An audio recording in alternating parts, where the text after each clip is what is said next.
Hello, everyone. Welcome to Mountain of Sea and Sky. This is a sponsored one-shot adventure of Pathfinder 2E, sponsored by Paizo.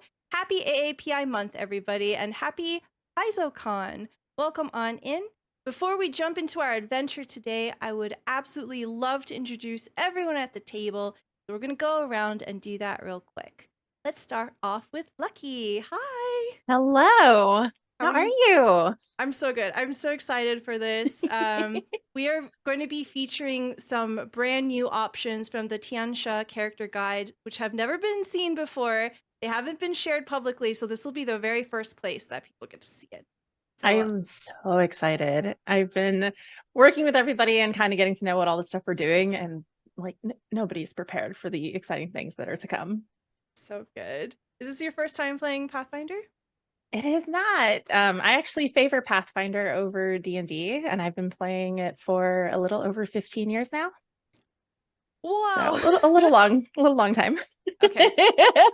Full transparency, this is my first time DMing, so if I am game mastering and doing something incorrectly, please feel free to correct me. I need to learn. But thank you I've so been playing for 15 years and I'm still learning. I've been playing for like a year now, and it's really fun. But please tell me who you are and where we can find you. Yeah, so my name is Lucky. A lot of people know me more so by my handle, which is Chancelin. And so that's pretty much across everything ever. And I mean everything. Like you can go to Twitch, find me there. You can go to Twitter, find me there. You can go to Neopets and find me there. Like I am Chancelin everywhere. Excellent. What do you like to stream? So I do stream a little bit of everything. I've really into just hanging out with the community. I love talking with people. That was like my main reason to get back into streaming because I did cosplay for a long time, but I realized that I wanted to just kind of hang out with other gaming friends. Like between video games to tabletops, you can never have enough. And so, yeah, I just like to hang out with people and play whatever we're in the mood for. I love that. Thank you so much for joining us. Oh, following on Neopets now. No, don't do it. Don't look us up on Neopets. Don't do it.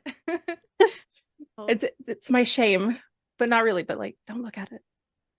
thank you. Thank you. We'll move on over to Darby. Hi, I like your hat.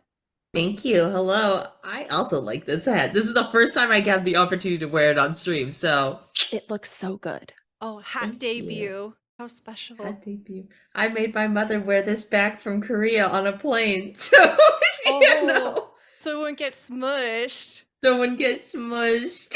That's so fun. Yes. Have you played Pathfinder before? I have played Pathfinder, I think once before, briefly for a one shot. It was a time.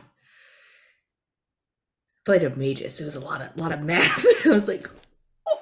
But I'm basically a little baby, an ickle baby guy. Well, I will do my very best to take care of you. Luckily for you, I have played a thaumaturge for like a year now. So that's like literally the like extent of my knowledge. I've specifically got you. Everyone else, I'll be like, 1 sec. I gotta look that up. Yes, I am the ultimate baby. Can you tell us where we can find you, what you like to stream, all the good things? You can find me almost anywhere as Chaotic Darby on the internet, Twitter, Twitch, Instagram, some other place, Tumblr, I think. You can find me those places. But I do stuff and things. When I stream on my channel, I play a variety of different video games or I fold origami and stuff like that. But other than that, you can find me on the internet. Oh, on Thursdays I stream with Happy Jack's RPG. That's kind of what I do right now. Yeah. Oh, thank you very much. I'm so happy you're here. I'm so happy I get to play with you. This will be so fun. I'm so excited. Thank you, thank you. We'll pop on over to Fabian. Hey, Hello, how you doing? I'm back. You're back. I was just here yesterday. Welcome back. Oh, hopefully that means you like being here. Whew. Oh yeah, I do enjoy a lot of it. Yeah. How's it going? It's good. I'm super excited to play Pathfinder with you. Have you ever played I'm scared. Pathfinder? Why are you Never. scared? I've never played Pathfinder. Oh my gosh. And you're the only Yes. spellcaster. Oh, I'll figure it out. I'll Okay. figure it out. Um Well, yeah. I mostly play Vampire the Masquerade, so um from one crunchy thing to another, I think we can figure it out. yeah, we'll figure it out. I think the big thing about spells is that like I believe some of them are able to spend more than one action point, so you'll just have to figure out the action That is economy. something, yeah, that's something that I did notice. But yeah, I'm excited. Especially with this character that we built. Excited to do very creepy things. Yeah. Before we jump over, tell me about who you are, where we can find you, what you like to stream, all the good stuff. Hell yeah. My name is Fabian. I do a lot of comic stuff. Recently we did a Kickstarter for a Filipino story called Balikbayan. We don't know if we're going with backer kit or we're just releasing it like after. You can follow me on Rockets and Pens to find out whether or not you can get a copy since the Kickstarter's over. And if you want to check out my like I said, I play a lot of Vampire or World of Darkness stuff. If you want to check out my campaign, the campaigns I'm on or I run, you can check out Bad House RPG. We have a lot of offerings. We just finished Werewolf last Tuesday, like all Latin werewolf campaign. So that was fun. But yeah, check me out over there, and we have a lot more to come in the next few months. So excited. Oh, Yeah. and Fabian does a lot of very beautiful art, a lot of the character art over at Bad House too. If you like art, you should follow Fabian just to peep all the beautiful drawings. Thank you so much. We'll pop on over to Val. Hi. Hiya, happy to be here. Welcome, welcome. Have you played Pathfinder before? Absolutely not. My husband has played Pathfinder and he tells me how the game goes, and that's as far of the experience of Pathfinder I have. We will explore together. As I Thank was you. helping Val make their monk, oh my god, monks are super cool. And there's some like indecision with like all the character options and stuff just because there's so many cool things. Can't wait to show all of you what we put together. But tell me about who you are and where we can find you. Absolutely. Hi everyone. I'm Valiant Dorian. You can find me all on the internet at Valiant Dorian or at Otzo's Spirit Bear. Please enjoy that lovely treasure hunt to set you on. And I am a TTRPG AP performer. You can find me Saturdays on Transplanar RPG on our second main campaign, the Chaos Protocol. You can and a bunch of other projects that I'm sure you can find on my socials. I'm also a TTRPG Twitch streamer as well as a talk show host over on my Twitch channel. And if you like what I'm doing with my character later today, then you might like my game. The quick start guide for The Beast Within will be coming out in June. And if you like werebeasts and 80s and 90s grunge fighting games, then that game is for you. And I hope you enjoy what my character has in store. Take us away, Stella. Yes, we will begin with a little explanation of who we are. We are members of the Pathfinder Society. The Pathfinder Society is an academic global organization whose mission is to explore and experience the world, whose only goals are to report what they find and cooperate and help those that are in need along the way. The group of you, as a squad, as a team, have been sent by the Pathfinder Society to Kayajima, an island a short voyage off the coast of Sakakabe. There is a well-established lounge in Goka, the Lantern Lounge, nearby, but the Society decided that it wasn't enough for the needs of the continent. There are plans to set a lodge in Kayajima to access all of the great number of underwater caves and passageways, the oceanic routes, making it an ideal place for people of aquatic ancestries to come and converge so that conversations, diplomacy, and all of the good things can happen. You have been told to meet with Kukawa Mukai, a Tengu Pathfinder who is very familiar with the region and the spiritual boundaries of ley lines that were found here. You've been assigned to help them to activate these protective ley lines, both physically and mystically. I will show you a picture of what Kukua looks like. I think that works. Hold on. Ah, look at him! He's a guy! Love them. Well, we have art to show y'all. Here we go. There you go. So you have seen this person around before. This will not be the first time that you've met them, but it has been a while. You will be able to recognize them upon meeting them. But for now, we are currently on a small ship. It is an oyster boat. There's an oyster fisher who has very generously offered you passage from the shore towards Kayajima. The group of you are currently boarded on this vessel, and there is sparkling water cresting against the ship. You can see the fresh water stretch out for miles in every direction. It is a brand new morning. The sky is a beautiful apricot color as the sun is beginning to rise. And you can see through the crashing water here that there's an abundance of fish and oysters and marine life that surround you. You can see in the distance that a griffin crests and dives gracefully into the water and comes right back up, a morsel wriggling in its claws. You are joined with Captain Mazue Okanaze, the very joyful and friendly fisher folk here, who is currently working the sailing, the rigging. Stella doesn't know anything about nautical stuff, but this person absolutely does. They move around with such a grace that tells that they have been doing this for years. This vessel wasn't really meant to be one to transport people, but Mahuse has done their best to try to make it comfortable for you. In the smack middle of the deck here, there are buckets and buckets of fish and oysters, and they have offered you to please take as much as you like, make yourselves comfortable, and they have been asking you so many questions. They're currently talking to Rena. Rena, what do you look like? And how do you paint us a picture of what this conversation looks like as they begin to probe with very many questions, asking about the Pathfinder Society and how you came to be a part of it? Yeah, so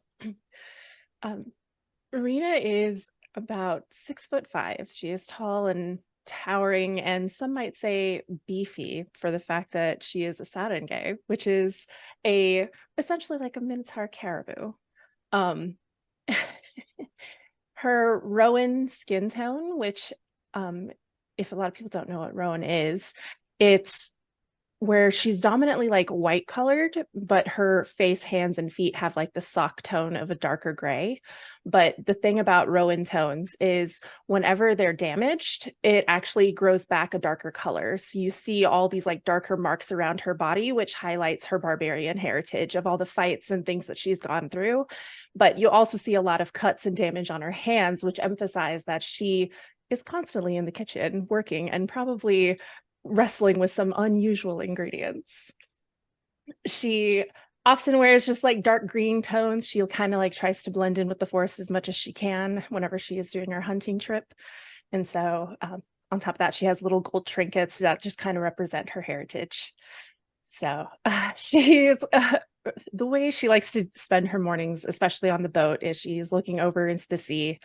She's looking at the different fish and taking down notes in her little notebook about the different recipes and things that she can come up with. So she looks over and she's like, yeah, part of my history is I just love to travel because I love to learn and expand on my food heritage and try to create unique cuisines, because one of the things that I think is important across every culture and every nation is food. Like that's a way you can get to know someone. That's the way you can bond with someone. And that's just something that has carried me through this world.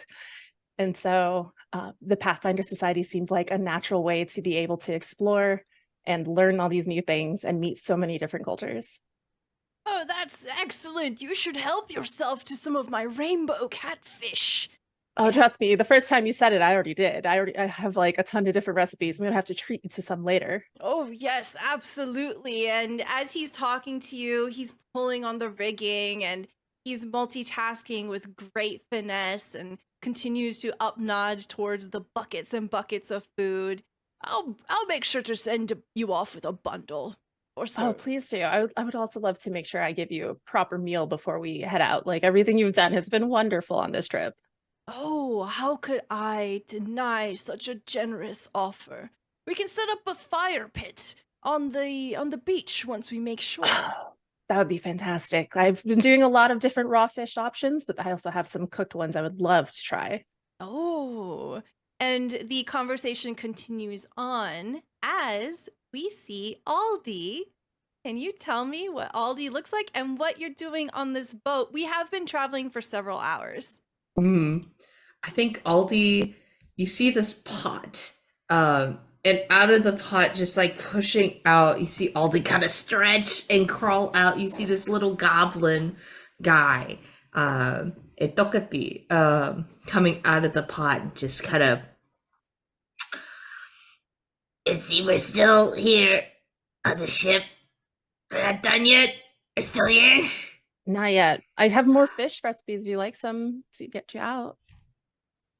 I hand over some of the fish that I've been like kind of slicing while I've been sitting there. Just like slides it back into the pot. As we're hearing little goblin sounds emanating from this clay pot, we see Kuro. What does Kuro look like and what are you doing? First at the in the corner of the boat, you see just like if you were just like passing glance, it looks like a wig that just was discarded on the ground, but it's just like this immaculate like jet black hair, but underneath it is this like very expensive looking kimono of red, white, and gold. And with like a porcelain face, you see a banraku, and they're huddled, and underneath this kimono is like this figure that's just trying to pop out, and you just hear like, "Eh, stop it.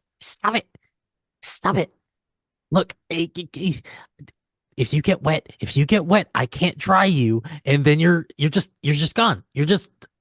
And hopping out of this kimono is a origami frog, which is their familiar, and named Karo. And just like holds on tight. It's like, how long are we supposed to be on this boat? Because I'm just worried this guy's just gonna jump off and he's just gonna melt. Oh, well, I can give you an empty bucket if you want, but it should be about an hour out. Look there. And you see as the captain up nods the direction that you're headed, in the distance, you see the silhouette of an island. It is coming closer. They take the bucket, pop Caro in there, and put a lid, and then sits there in it. And you notice that compared to the very beautiful looking facade of this like Banraku doll, that they're just very, very casual. Like instead of like sitting proper, like wide legged, kind of exhausted looking. And their hair is just like kind of like flowy and floaty. I also offer you some like mix between some fish and some veggies. I don't know where to put that. Right. We had this discussion. Yeah. I'm just so used, like that's just my thing. I just like to really feed everybody. So I'm sorry. I appreciate the sentiment. I just don't want your food to get to waste because I don't really eat. That's fair. I'll take it. I hand it over. More hands reach out of the pot. Just grab little grabby hands. Aldi, you can add or write down somewhere that you have 2 servings of fish. Unless you eat them. Do you just eat them? I just eat them. Okay, never mind. Forget it. We see a spray of sea mist, and there's almost a kaleidoscope of color as it waves over the horizon here. And unfortunately, a little bit of that seawater sprinkles onto you, Rudra. What do you look like? What are you doing on this ship? Absolutely. Rudra is a yaksha with dark tan skin. He wears his hair in this beautiful mane, most of it kind of hanging loosely off of his head and onto his shoulders. And it is mostly secured by a single knot right at the back of his head. Rudra at this moment is journeying, and he's kind of been on this journey with a semi-permanent knotted eyebrow as we have been journeying on this boat and seeing the sea foam spray against us, and specifically against Kuro. He grabs onto this black shawl that hangs around his shoulders and neck, pulls it loose, and begins to tie it up to some of the immediate rigging temporarily to shield Kuro and Kero from the spraying waters as we begin journeying closer and closer to shore. And he turns on over, facing everyone else, and we see this young man, this young guardian spirit with tattoos on his face and a well-toned muscular body as he like crouches down onto his cross-legged form and looks at everyone. That will have to do for now, Kuro. It's just an hour. Hope that helps. No, that's fine. That's fine. Good. Glad to hear it. I also look over. I'm like, are you hungry? I could eat. I hand you a couple of like freshly sliced fish. And Rudra like holds it in his palm of his hands, closes his eyes for a moment before in one go just slipping the pieces of fish into his mouth and looking out over the sea. Kuro, instead of just sitting, is now on their belly, just like this, just watching Rudra eat. All these like peeking out of the pot, like. Me too. I'm also like, Do you want another piece? Would that make you happy, Aldi?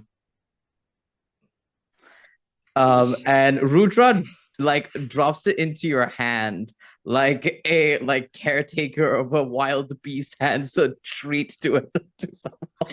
Like he's just waiting for you to snap it out of his fingers. Oh, there Aldi, you I go. have more too. I always have extra pack for you.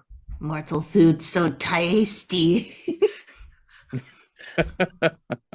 I pull out like a sack that I had that I knew was just for Aldi. Hand it Just over. pour it into the pot. Just emptying it into the pot. You look like you're fermenting the fish in the pot. Not the fermenting the fish in the pot you're in. Don't worry, they won't last that long. We see the camera slowly pan up, and we montage as the captain pulls the boat up onto the shore. They bodily heft it up onto the beach here, and you find that the seashore here of Kayajima is sparkling here in the young daylight. You see that there are numerous seashells spread out in every direction, a kaleidoscope of color and vibrance all around you. As you behold the shoreline here, you can see that there is a verdant forest in the backdrop. Beyond it, there is a towering mountain in the distance that you can't quite see the peak of from here. And there is a small path that leads up from the beach where you are, deeper into the inland of this island. But here, as you make camp or eating more, you see that the captain helps set up a fire pit. I definitely walk over to help create the fire pit because I need to make sure that there's a easily accessible part for me to do all of the cooking and prepping I need to do.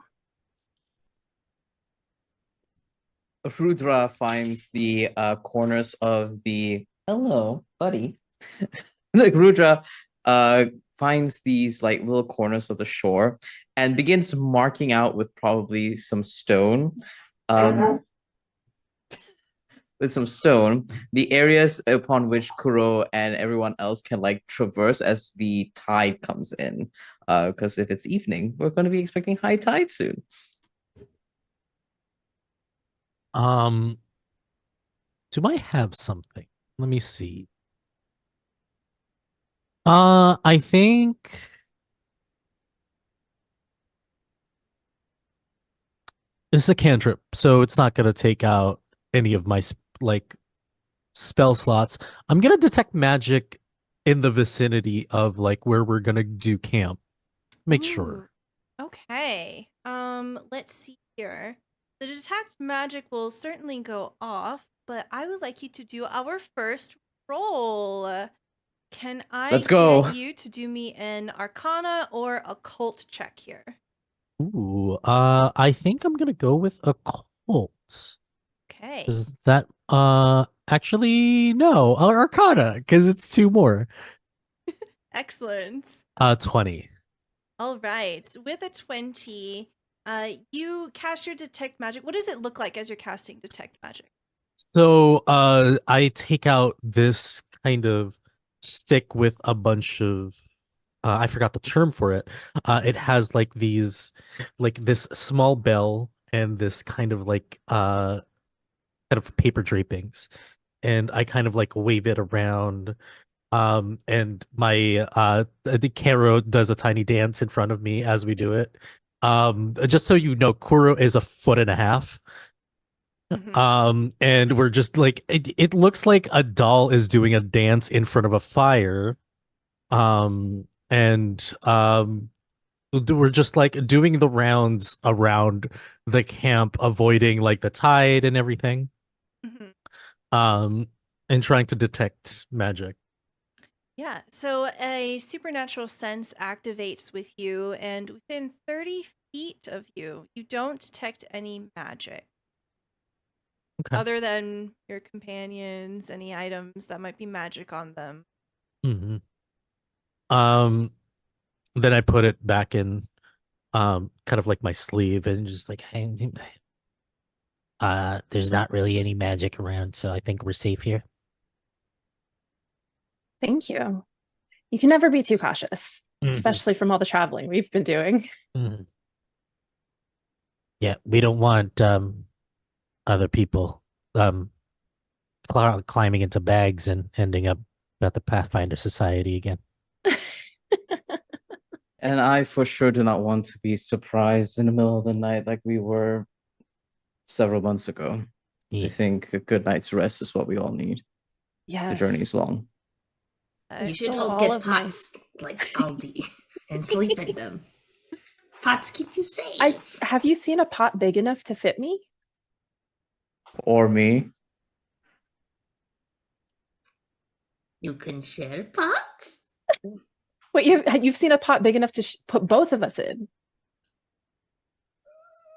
It's big pot, but it doesn't have a lid. People keep them in there.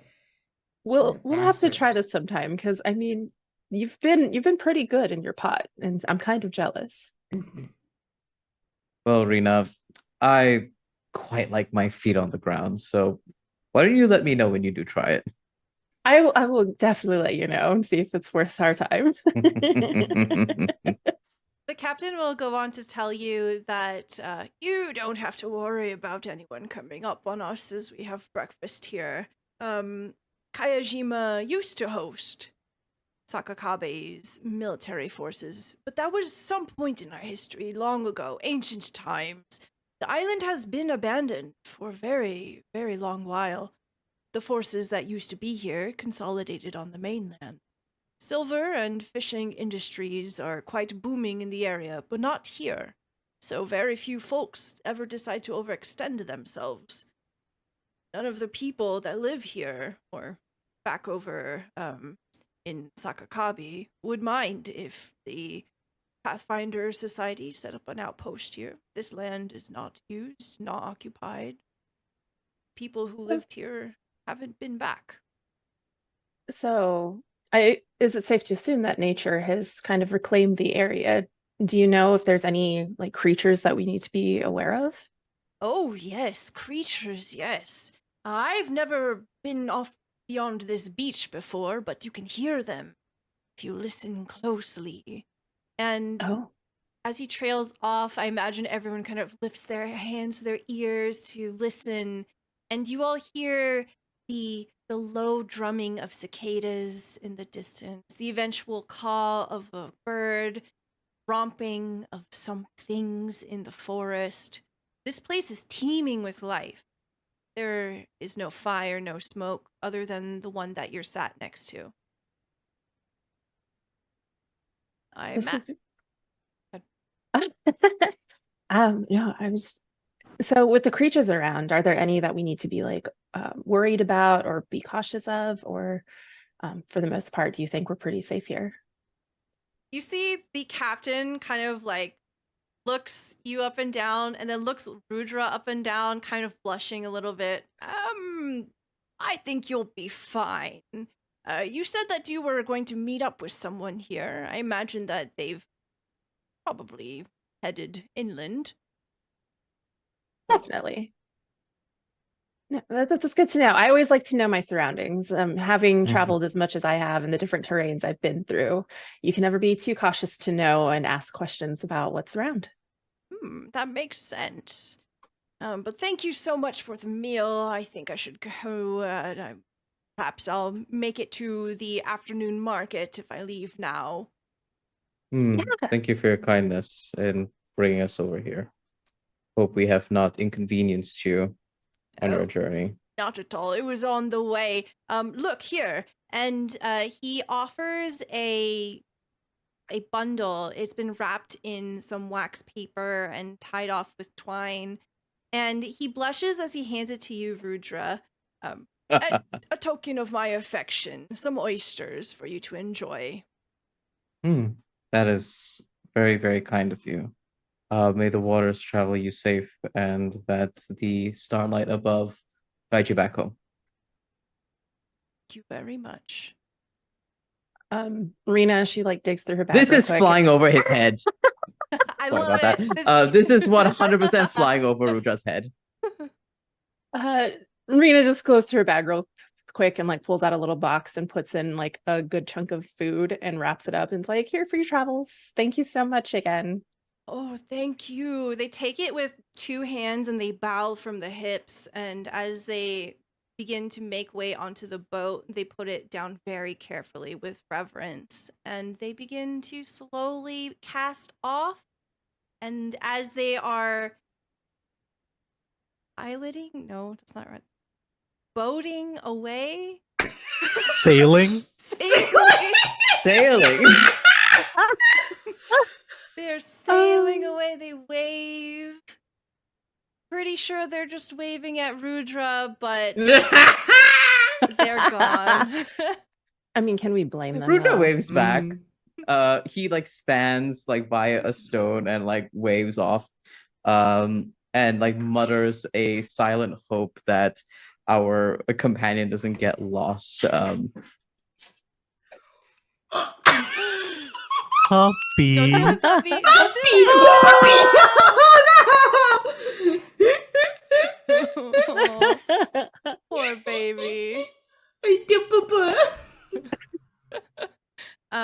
As the group of you button up your camp, oh, I'm so sorry. You begin to follow this path up into the inland. Up the rocky pier, a path winds into a stretch of cedar trees.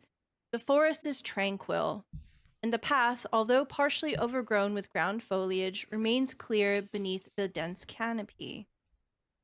As you're kind of approaching this clearing here, you begin to hear sounds of the forest around you.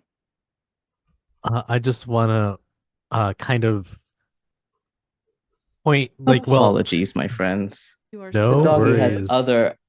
other thoughts today, He clearly. wants to play Pathfinder. Yeah. He wants to Your play companion. Pathfinder.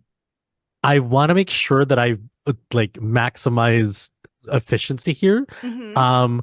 I do have a where is that? I can make a talisman, so it's a general feat. Uh, while we're traveling during your whole description, I was in Reina's bag, and I was like crushing up like these ingredients and making a tiny little bag. And then a tiny little hand, like porcelain hand, like kind of like taps you on the shoulder. Rena is definitely used to this by now, and it's not like I don't have a jump scare moment, but I look, I'm like, what's up? And like their hair has like this small baggie. It's like for protection for today. Oh my gosh, thank you. Rena, Yes. she's just like super joyful because you've been doing this so often that she's just always joyed whenever you're doing something like this. Yeah. I'm just imagining Rena's backpack is just like your mobile workshop now. Anybody's backpack, whoever has space in their bag. I always have space in my bag for you. That's become like our Oh. established thing. I always make sure there's Your room. little I never put workshop, too my much in God. there. But just so you know, the first time that day, like you attempt a saving throw against a spell or a haunt, you get a +2 for circumstance bonus to that because of my expertise in occultism. Amazing. Let me write that down. Excellent. Rena definitely like holds it tight to her chest because she's just like, oh, and then like puts it in her little pocket. Hell yeah. As the group of you are making your way into the thicket here, I would like perception checks from everyone.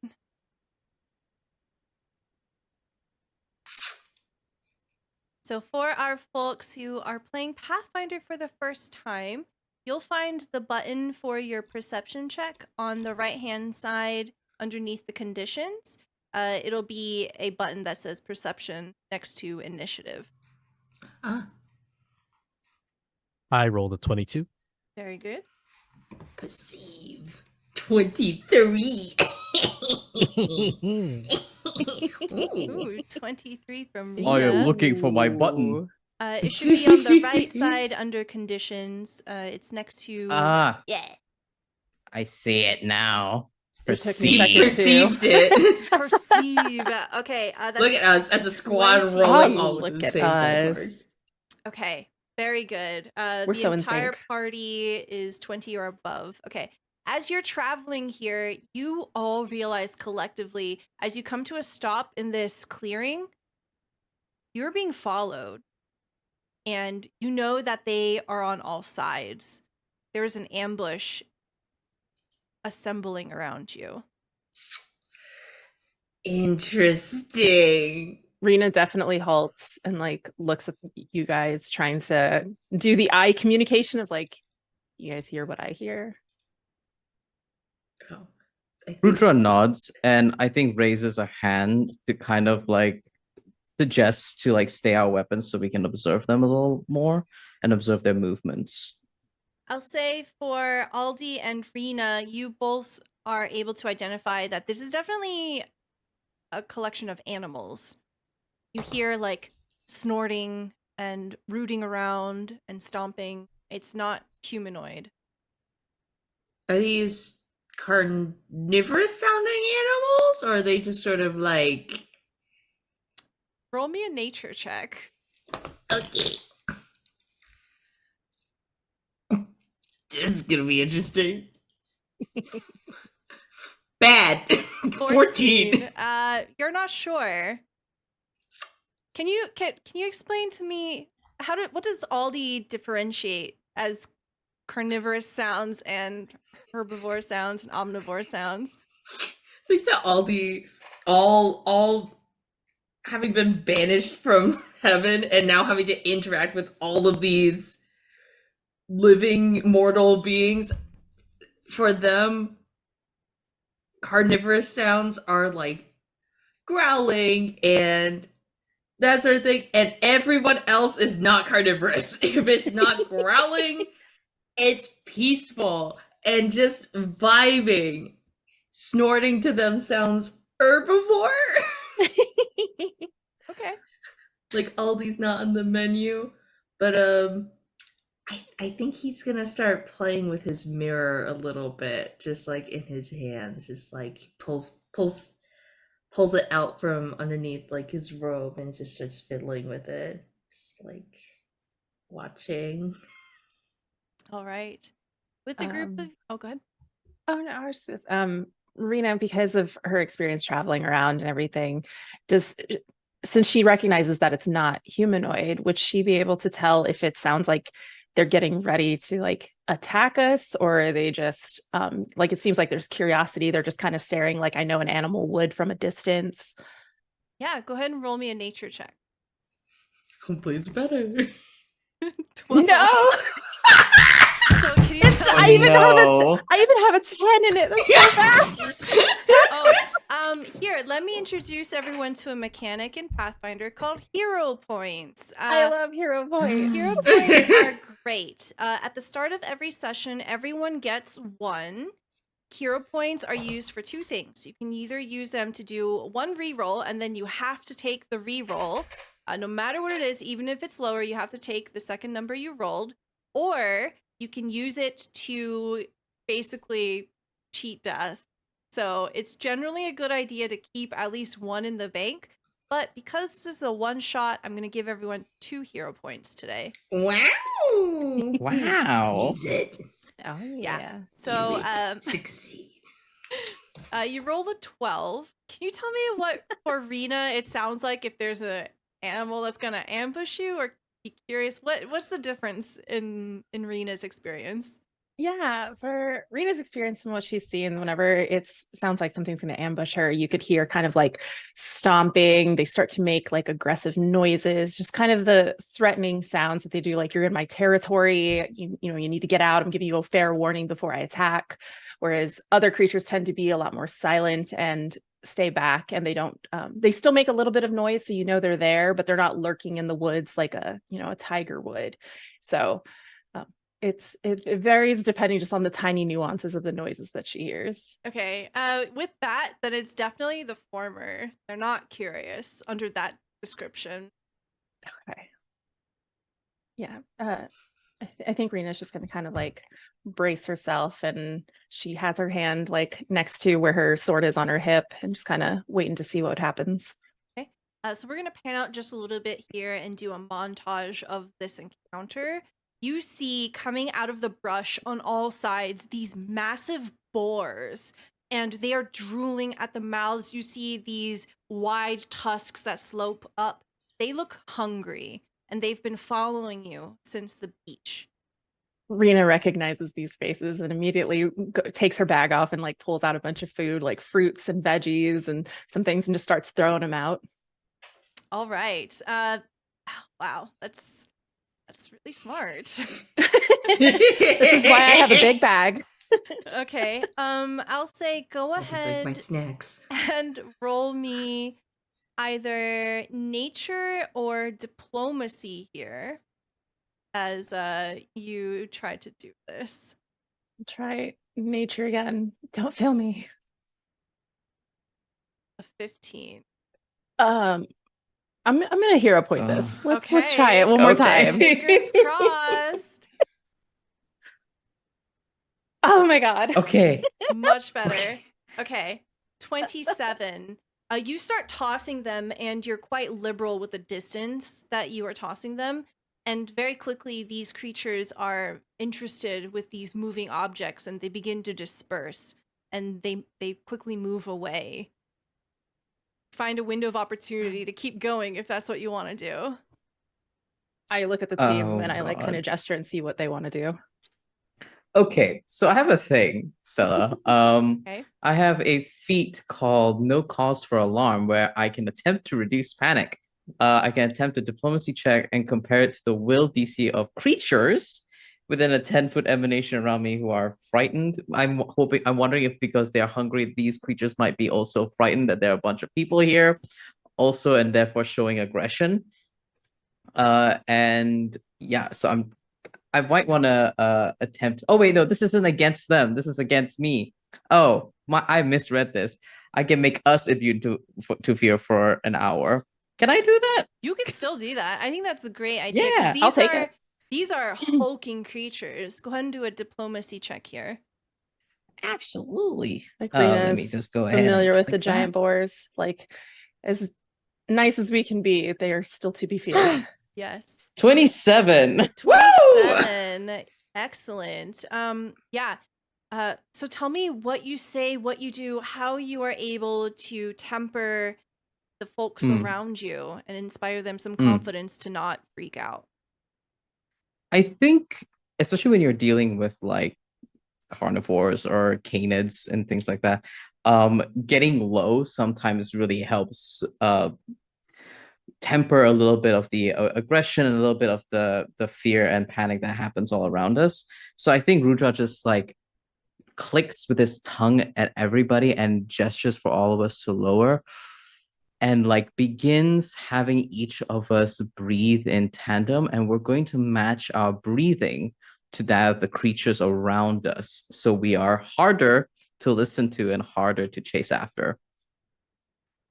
I love that. It also helps slow down our heart rate to help us not panic or be afraid. Rena is all about this. That's beautiful. So you have this collective moment of meditation, and you see the boars are immediately disinterested in the group of you as they push back into the brush line and disappear. Everyone all right? Are we I okay? think so. I definitely have like half the resources I typically do, but we'll be fine for at least a few days. Thank you for guiding us through that, by the way. That's a technique I hadn't seen yet, so I'm gonna have to pocket that for later. Aren't we all just creatures that are lost and frightened of things? Sometimes just matching the energy is what we need to get out of hairy situations like this. But as long as we're all right, we can gather more supplies as we traverse. And maybe we be careful of where we discard our items so that we do not attract more of such creatures. Rudra immediately pans over to Aldi because I have no idea where Aldi's been keeping all of the bones of the fish we've been consuming. Aldi. Oh? Aldi. My apologies. You're good. Fish.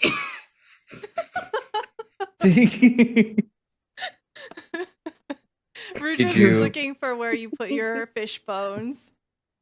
Where do you put the fish after you're done eating it? Is my very, very important question. You In know, I my would also- stomach. I eat Okay. I eat everything. There. Fantastic. Rudra That's says, good. No waste. actually, do not know why I was concerned. No waste. I was like, wait, is Bones. that where all of my scraps have been going? No. I was gonna say if it was, then I think I will have you in the kitchen with me more often.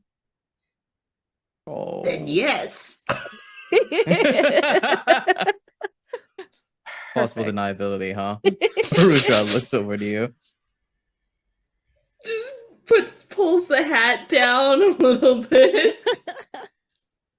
This doesn't help hide my face at all. Yeah. So If anything, it's see-through. putting a circle around your face. Yeah, just Yeah. like hello. Yes. Feed me. I'm hungry. With the fish check successful, the group of you continue down the path. And as you pass this clearing, you see the ground opening up into packed dirt, and it's covered with pine needles. There is a dense canopy above you. The air smells rich of earth and peat. And as you continue forward, an expansive clearing yawns before you. The first thing you notice as you enter this clearing is there's a gigantic statue standing in front of what appears to be an entryway.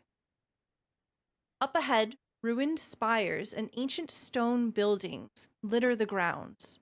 To the northeast, a mountain rises towards the sky. To the southeast, the terrain slopes downward, and a gap in the tree line reveals a view of the sparkling sea. The buzz of distant cicadas fills the air, and you see up ahead a familiar figure. Tall and elegant, wrapped in dark feathers and simple robes. She stands, bent over, drawing something in the dirt. You recognize this Tengu to be Kukua Mukai.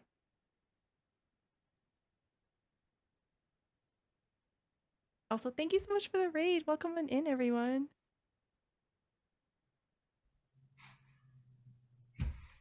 All right. I'm going to go ahead and walk up. Be like, Kukua, hey. She doesn't immediately rise. You can see that she is focused on what she's doing in the dirt. Past her, you can see that there is a rundown wooden structure and a smoking fire pit. It takes a moment, and she speaks in a very soft voice. Let me put her picture back on the stream as we're talking to her, because she's so cool. Okay, there we go. Her. She says, "Welcome, Pathfinders. It has been several moons since we last met."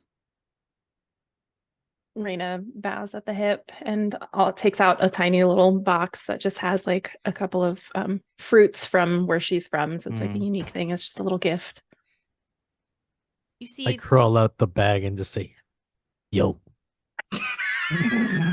When I'm bowing, your head pops Yeah. out. Kukua puts down this rod that is etched with intricate runes, and she takes your offering with both hands, and she bows her head deeply to you, and then she bows her head again towards Kuro. She says, "Apologies for not meeting you in Sakakabe. I deemed it necessary to perform some advanced observation of Kayajima to see what I could learn about the rumored ley lines." And What have your observations gotten you? she bows her head towards you, Rudra. She says, "There are indeed ley lines running through the island here. They are quite powerful, but it seems that something is interfering with their function."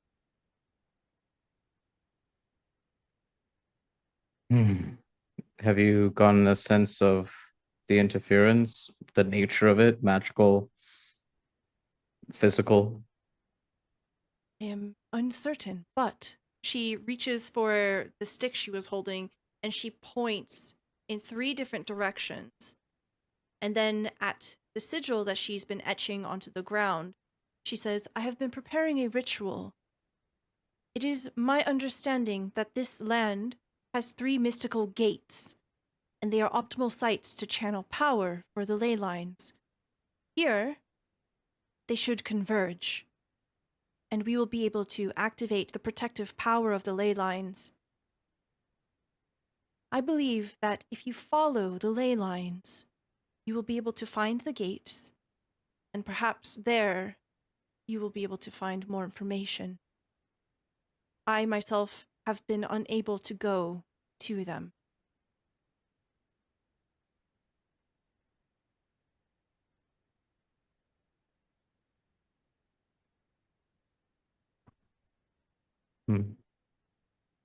Rudra kind of like contemplates this for a longer moment before. There isn't really a good vantage point around here, is there? For me, for your monk pal here who likes to climb. If you stand on Aldi's pot, maybe you get good vantage points. So, I can lift the You pot. want me to step on your pot? I can lift the pot and then you stand on the pot. Yeah. What do you think, GM? Should we do that? So Can we do that? You can do that if you want, but there is a ruined spire nearby that goes up 15 feet. That's an Only a little bit taller than pot. So it's up to you. I'll say, Pathfinder's choice. That's top of the tower. It's insane. I can stand on the tower, hold up the pot, and then you stand on top. You'd be all right climbing that high with the pot. Maybe. And Rena like How about rethinks everything. She's like, I didn't think that through. Pot is very light. It's it's all right. I can climb up to that vantage point, see if I can find anything of note in the area. Maybe a direction that we can go to first. So I would like to head over towards the spire. You said ruined. How crumbly does it look? This is really important. Yes, I'm not just gonna climb a thing that's about to buckle. Yeah. You don't have to roll for anything. You get the sense that it was very well made and it just deteriorated over time.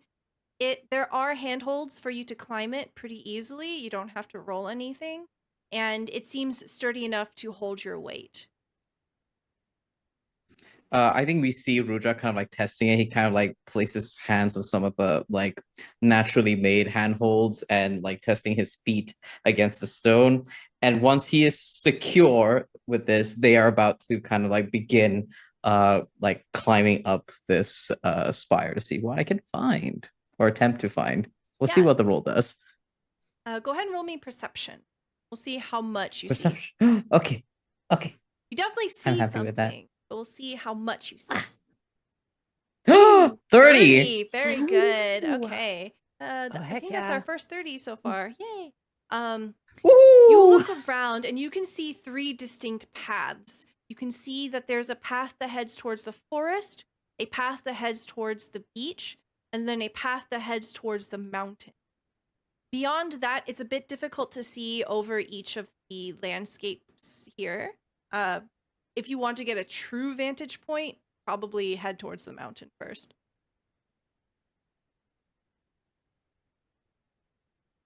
Is there because there are 3 pathways, is there one that's like closest to us?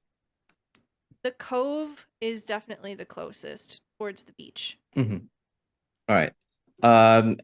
So Rudra slides down the spire, doesn't like gently climb, he just slides down and allows his feet to touch down to the ground. He bends slow and squats, taking the impact, and walks over to. Do you like Yes. 3-point hero landing, or do you like? I want to attempt that.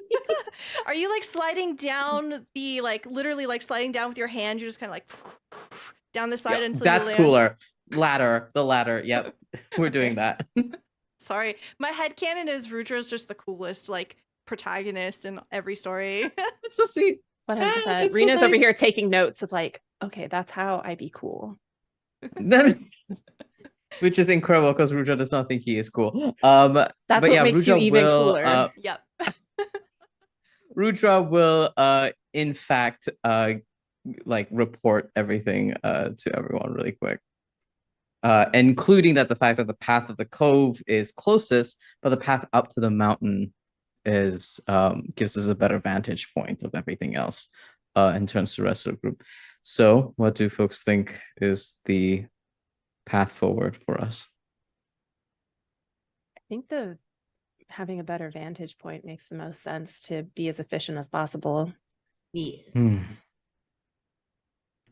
Besides, we just came back from the beach. Nothing really was there. Sand. I am looking Sand. forward to seeing more scenery and potentially grabbing more ingredients along the way. Snackies, Well, no better yes. place to do that. What does Aldi say? Sorry. More snackies, yes. So it Very is food motivated. Yeah. the decision of the party head towards the mountain.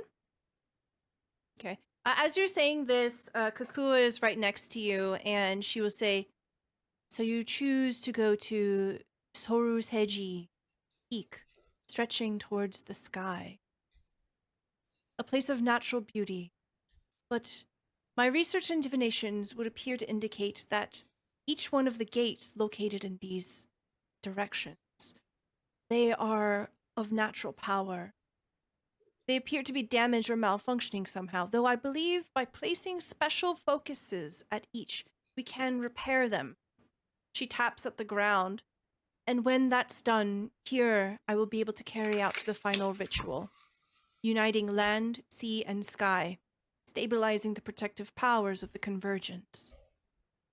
And you see that she reaches down into her bag and she begins to pull something out. I whisper to Aldi, I'm like, that's not food. Damn it. She fetches what appears to be a crystalline prism, and she holds it out into the sunlight. It catches light, prismatic and refracting in an array of vivid, impossible colors. A sky diamond, the perfect focus for Sorusheji Peak. At the place of power, it will surely shine even brighter. She holds out the crystal prism towards the party. I went. Aldi will take it. It's like, don't eat, Um, Aldi, don't eat it. Hold it. Don't eat it. I know not eat crystal. Do you know? Do you? No. Are you sure? Aldi just shakes their pot a little bit, and you hear a bunch of clunking and clinking in there. Crystal, many crystals in here, very safe, and just Okay. places it in there.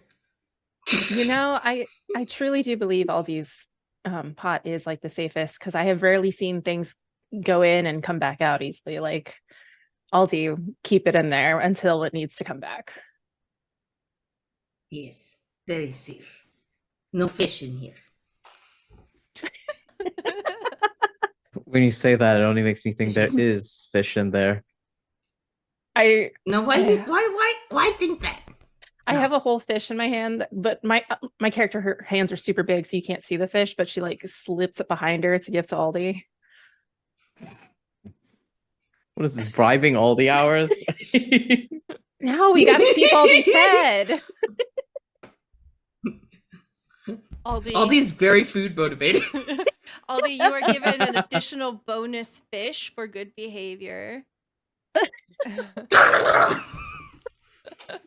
As you are beginning to make your way towards the mountain, Kakua says, I could not continue along this path because there was a broken bridge. I am more a scholar than an explorer, so I wish you luck in reaching the summit. Certainly, we rather you be safe than anything happens to you. We will keep you apprised in case we are hindered, but if there's a broken bridge, there must be another way around. Please come back here as soon as you've placed the sky diamond where it needs to be. Absolutely. Thank you so much for your guidance in this. Kakua bows, and the group of you begin to head northeast. You make your way through the ruins and the fortress, and you're passing by this gigantic statue.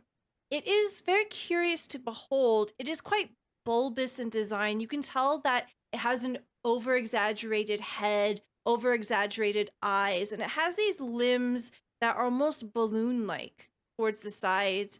Someone has taken great consideration and craftsmanship in creating this statue, and it seems to have withstood time. You see these intricate carvings into it that form various lines and geometric shapes on its core. But you're walking past it, and you are heading up the mountainside.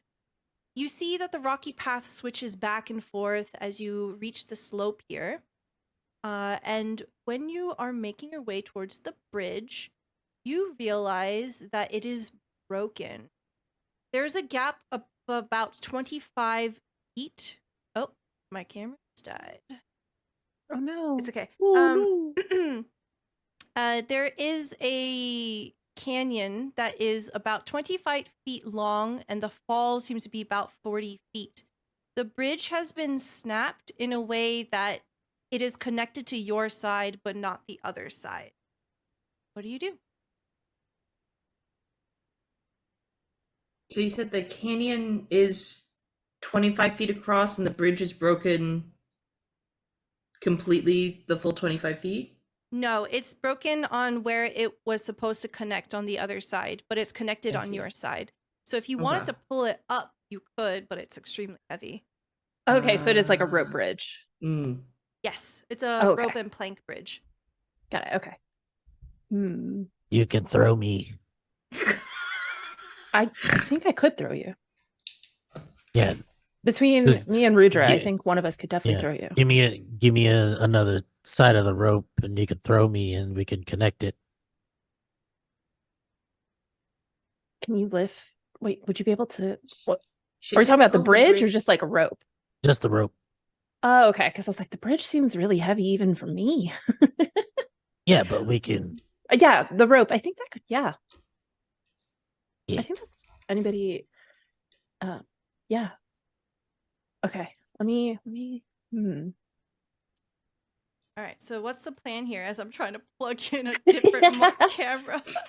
I think we're going to throw Kuro over while holding a rope so that way they can tie it on the other side and then we can kind of like shimmy across. Okay. Or at least shimmy the rest. Like if you bring back the bridge, you can maybe secure it and kind of like feed it through bit by bit, and then we can tie it more. How heavy does this bridge seem if we were like to try to like lift it up? It looks like it's a couple 100 pounds. So I think I could do that. You could definitely try. Kuro absolutely cannot. Kuro's just gonna like fall into the canyon. Aldi could help. Aldi's not the weakest. Let's see, because depending on how much rope we have, is we could pull the bridge up and tie rope at the end. And so when Kuro goes over with this rope, I'll shimmy across and then I can pull the bridge up and then tie it back in place so it's fixed.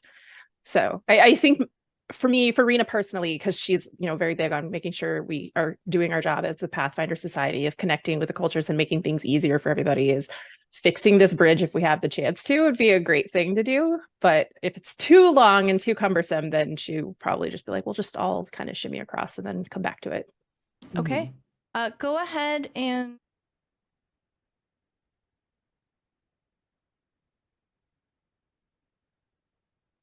Stella? Oh, you're still there. Okay.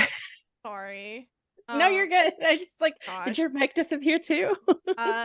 Here, what we'll do is we'll take a quick break and we'll be back in 5 minutes. So sorry.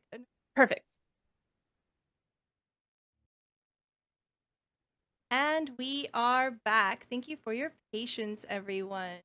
Okay, so if you would like to try to haul up the bridge, I'm going to need an athletics check from you. And if anybody wants to help, they can roll athletics. If they beat a certain number, they can add a +1 to your roll. Awesome. I would like to help. All right. Okay. Sweet. Okay, Serena's going to go to the edge and try to like put her hands on it. And with that... Ooh, 28. Okay. Oh no. Aldi's just holding the rope. Like, not doing anything. He's just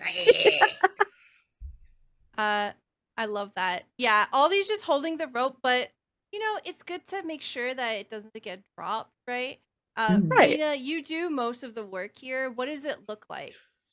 So Rena gets to the edge of the cliffside and she just braces her hands down and she just starts pulling it up one at a time, just grabbing each plank as it comes closer. So that way it comes into a pile in front of her. And when she's done, she looks over at Aldi and gives like a pat on Aldi, like, thank you so much. I really appreciated your help. yeah, snack. Yes. And so Aldi and Rena pulls out a little fish and gives it to Aldi. The never-ending like little pouch of fish snacks and treats that you have for Aldi. This is why I have extra pockets. Before all of this, I used to have just a bag, but now I have like a sash of pockets and little satchels and everything around my waist filled with just snacks for Aldi.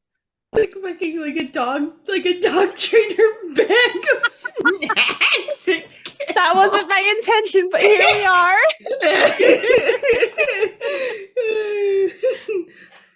I love it that. works.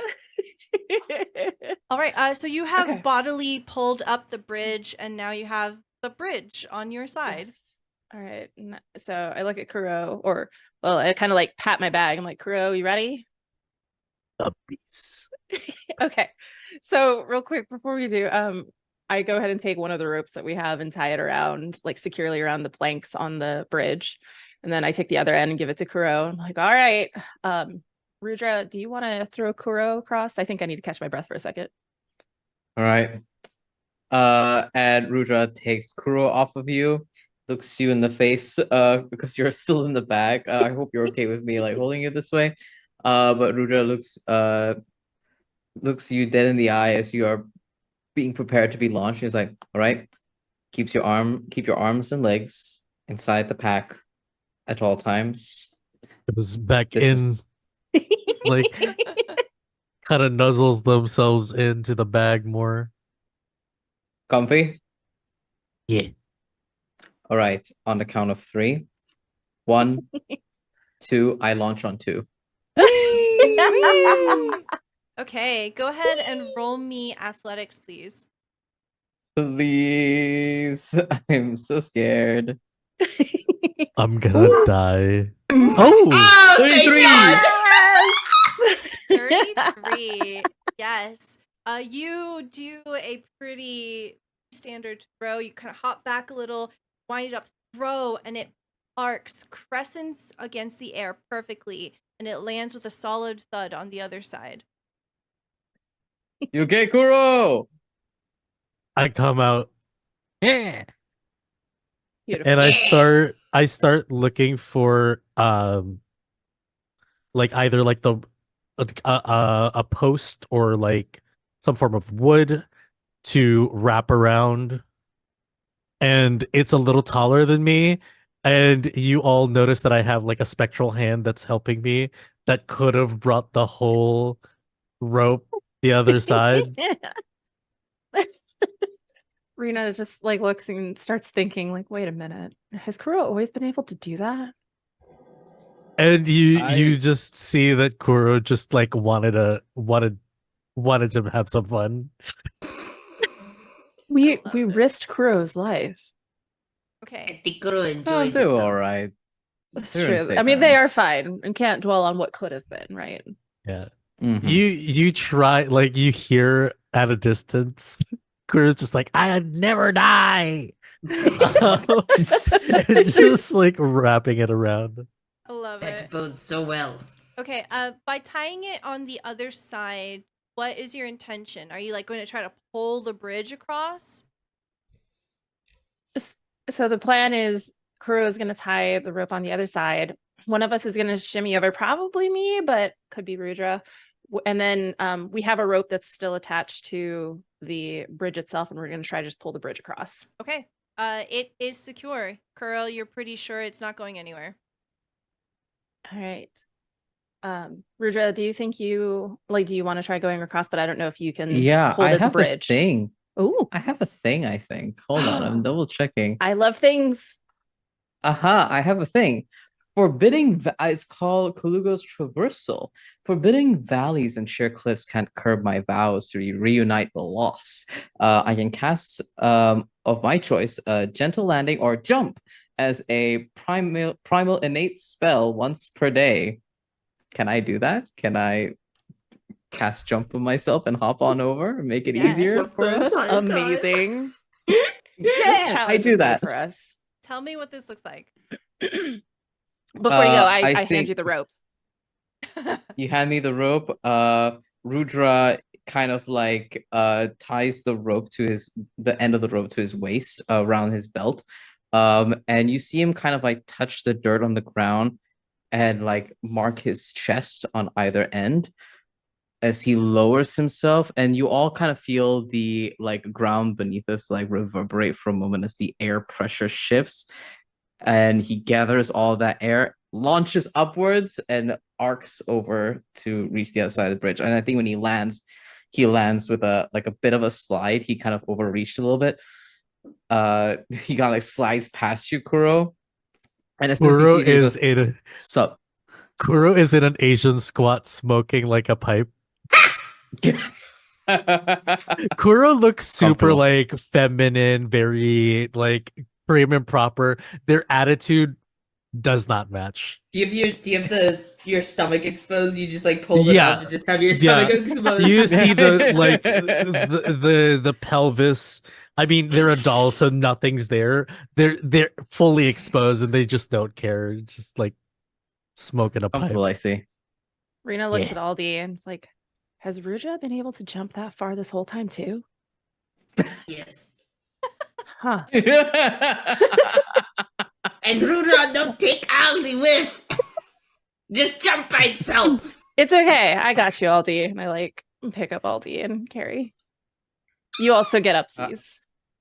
I do tie the rope. I don't just leave that hanging. I do end up tying the rope, I think I should say. Okay.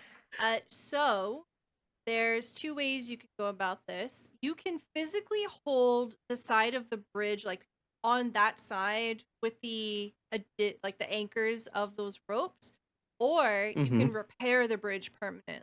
What do you want to do? I can't repair anything. Kuro, can you repair things? It will be a crafting check. Crafting? I can. Okay. Woohoo! Let's see. See, it was planned that we threw Kuro across the 18? whole time. 18. Okay. You begin to tell me what this looks like. It's going to take you quite a bit of time to do. I have my mini tools. They're the size for like it's the funniest thing because they're all pristine like crafting tools, but they're like this big. Yep. So it doesn't really help until they just use a spectral hand and actually use actual and yeah, they're trying to secure the rope bridge more. And you know, they're more used to like artwork crafting rather than like carpentry. So they're not entirely sure whether or not they're able to do so, but they did their best, is what they think to themselves. With 2 pieces of rope there as well, bit of time, bit of artistic creativity here and cunning, you are able to permanently fix the bridge. So Rena and Aldi just walk over, and you have a way to go back now. Great, Yeah. because I could only do the jump once. That's gone now. we won't ever need that again at all. No, No. surely Don't not. worry about it. The path that you continue on reaches a series of switchbacks, each climbing 10 feet higher, and it curves towards an eyrie. As the peak grows near, the sound of harsh wind, accompanied by frantic screeching sounds through the stony path. You look up and you see what looks to be a family of griffins. They are these magnificent creatures that have enormous wingspans. You see that their heads, wings, and forelimbs appear to be somewhat like what you would see on an osprey, but the hindquarters are of a snow leopard with a long tail swishing behind them. They lash out with claw and beak, and they seem to be attacking something in the air. Can I get perception checks from everybody? Hell yeah. Do they have babies though, and can I have one? As a Oh. pet? As a Pet, right? Right? I perceive nothing. Adorable. That one. So a 12. Oh no. 24 is from Aldi and Rena, and a 21 from Kuro. Okay, Rena and Aldi, you can see that the wind seems to move about in strange ways, and as you pay a little closer attention and focus in their direction, you can see what almost looks like weasels made out of a gaseous form before they solidify, striking the griffins with blades of compressed air. It almost as if looks like they're fighting the wind, made shape. Can I What is get that? nature checks from the 2 of you? Because you can see it. Oh yes, the 2 of us who famously succeeded on our nature checks last time. That's an 18. Fuck! and a Nothing 14. worse. It's so bad. With an 18, I will say that Rena, you know what this is. It is called a wind malevolent. It is a manifestation of harsh alpine air. That's all you know. They're like some kind of air elemental. It's bad air. Okay, so have I like seen them before, or I just know of them in like passing stories? I'll say you know of them. You make the Okay. connection of, oh, that's what that must be. Got it. Okay. Is Aldi, are you seeing this? Because how I picture this is that I'm holding Aldi, and that's why we're the two that see everything. Yeah. It's like, Aldi, do you see this? Yes, I see sharp, blady wind. Yeah. This must be new species. Never seen before. I've heard of them, I think, in passing stories. They're called wind malevolence, but I haven't had a chance to like learn more about them. It definitely does not look safe to go too close to that. But birds need help. I know, and I look at Rudra and Kuro, and I pass the same information along. I'm like, yeah, as is pointed out, you see it. That is a difficult position we have found ourselves in. But maybe we can ward them off and the griffins not attack us once they see us as allies. Or we can try it as a distraction. What do wind elementals get distracted by? Can I know that? I am trained in occultism and spirit lore. Would that be relevant? Yes, this is super relevant, especially as a yaksha. You can choose which one you want to roll. You get different information. Ooh, give me yeah, let's do occultism. Okay. All right. Be nice, please. No. Ooh, that's an 8. No. I won't be will nice say, to me. even with an 8, just because of the nature of who you are and where you come from, you know that elementals can spawn spontaneously sometimes. Great. And with ley lines being involved here, maybe there's a connection. Kind of get the sense that maybe because something's blocking the gate here, maybe bad air. Yeah. Gotcha. All right. How far are we from where we estimate the gate is? You estimate that the gate is at the top on the other side.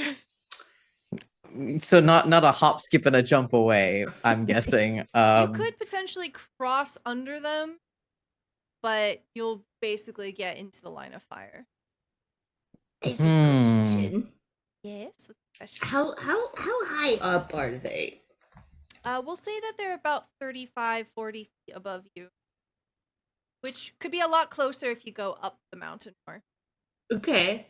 Can I see the if we cross under them, we would be in like kind of their direct line of vision. Is that right? Mm-hmm. Yeah, they would see you 100%. Can Aldi just pull everyone and be like, why don't we go hide in bush real quick? And like pulls out his mirror. I'd like to make a reflection of myself kind of near under them and have it sort of run in circles underneath the griffins and the spiky air machine. Okay. I love this. Roll me either performance or deception. Let's go with deception, because my performance has a 2 next to it, and that's not promising. 15. Okay. So I'm going to say that with a 15, the griffins notice what does your mirror clone look like? Does it look exactly like you? Any differences? I think this version of Aldi is more put together. like stands a little taller, the robes are a little more pulled together, is what Aldi envisions themselves to be. Very regal looking for what is a little guy who's got like stuff and things poking out of his clothes at all times. I love that. Okay. So I think what happens here is, yes, that works. Put it out there. It runs out and begins running in circles. However, the griffins begin to pull back. They seem frightened of Clone Aldi, and they retreat up towards where you can now see there is a nest on the way towards the summit. And the wind malevolence begin to attack your clone now. And your clone effectively has to run away from them. Shoo! And they It's seem to just gonna notice book it. the party too. Oops. So we will montage this a little bit. What do you want to do here to de-escalate the situation or escape or fight them? What's the vibe? I think Rudra would communicate at this point to everyone that this will not resolve if we just get held up here.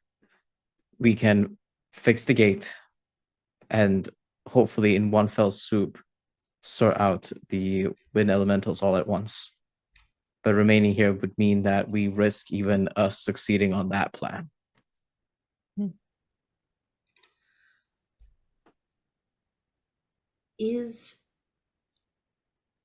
I have an ability called exploit vulnerability that also specifies that I can try and find a way to repel a foe. Okay, So like as we're like, I'm so happy to tell you about the thaumaturge class because that's the only thing I've ever played in Pathfinder. So the way that the thaumaturge class works is when you exploit vulnerability, you're basically either seeking the weaknesses of the enemies that are coming against you, or you make your own weakness, right? Which is called a personal antithesis. So it allows you to have like magical attacks against these creatures that you hone in on. So when you exploit vulnerability, you choose an enemy, just one, right? And you make a esoteric lore roll to see if you can, I know all about monsters and like mundane magic of things. What do I know about this? So start off with an esoteric lore roll here. Should be at the bottom of your skills. Ooh, a 31. Okay. Yes. I'm a god, kicked down to earth for being a little guy. Why don't you tell us more about that? Because that's actually literally true. So, Aldi was like a minor celestial who spent his time up with the other gods and deities and stuff, sort of run around and eating stuff. I think his big thing was like he ate people's food. Anytime someone wasn't looking at food, he'd eat it. And so eventually he pissed off too many beings whose food he stole, whose very important like offerings and things that he just like chowed down. They're like, you need to learn to control yourself. Now get down there. Like you can come back when you've learned your lesson. And just like punted him down to the earth. And now he's just little Tokepi running around with his pot of stuff. Just trying to learn the ways of the mortals and to also be better, whatever that means. He doesn't quite get it. I love it. Okay. He's trying. As you're looking at these wind malevolence, you haven't encountered this specific type of air elemental before, but you do know that they are very fickle creatures and they're likely to be quite unstable because of the nature of how they manifested. So you would know that mechanically they don't have any weaknesses, but you can basically make up your own as a thaumaturge. So you can basically like go into your pouch or your pot and pull out something and you smear it on your weapons or whatever, and then it's suddenly magical against them. So you can flavor this however you want. You will basically have a way to make some kind of bane against them. Aldi gets to be creative here. Oh, Aldi, because Rudra has multiple arms, right? Is that what Rudra has? I just got the pair. I just got the pair of arms. Just a pair? No. Okay. I got just a pair, but I'm real fast, so I can make you feel like I have a lot of arms. Certainly. Would you like me to use that ability to some degree?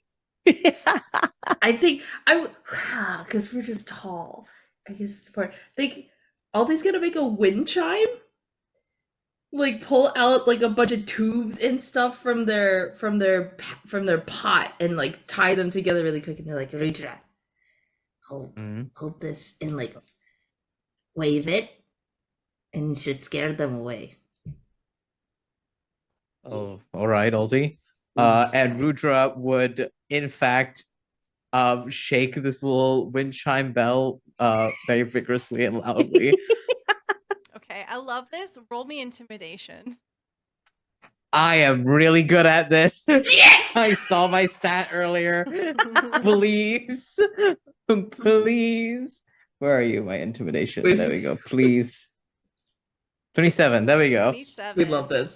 With the 27, you can see that these weasel-like creatures, these manifestations of bad air, they stop and they behold the wind chime. All at once, their heads whip around towards you, and they begin to retreat. And you just see a dispersal of air as they run away, frightened. Very, very good. Very, very good move there, Aldi. And I'll hand back the wind chime to you. I like lower myself and hand it back to you. Yes. You're still, even when you lower yourself, you're still too tall. I take out another fish and give it to Aldi. Not the positive reinforcement. This is how we're helping Aldi learn what it means to have control and to get back in the good graces. Positive reinforcement. Yeah, not just stealing. You had to stop Aldi from stealing the food off of your pouch. Yep. It's like, you get it when you do something worth it.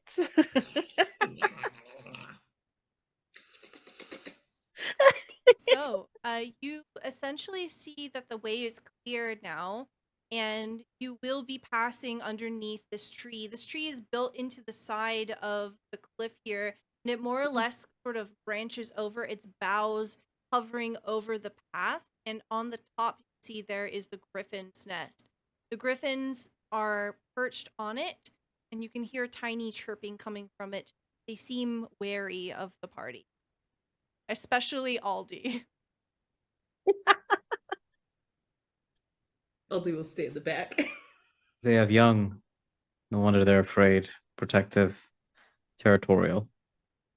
Very understandable. We are in their space. Let us well, and he looks over at Kuro and Aldi, and I think because I guess I'm carrying Kuro now at this point. For the purposes of this, Kuro has been still acting like a doll. Just like I am nothing. I am not a being. Don't touch me kind of deal. Yeah, I'm gonna be carrying Aldi still. I just for some reason never let go after we crossed the bridge. That's so funny. I think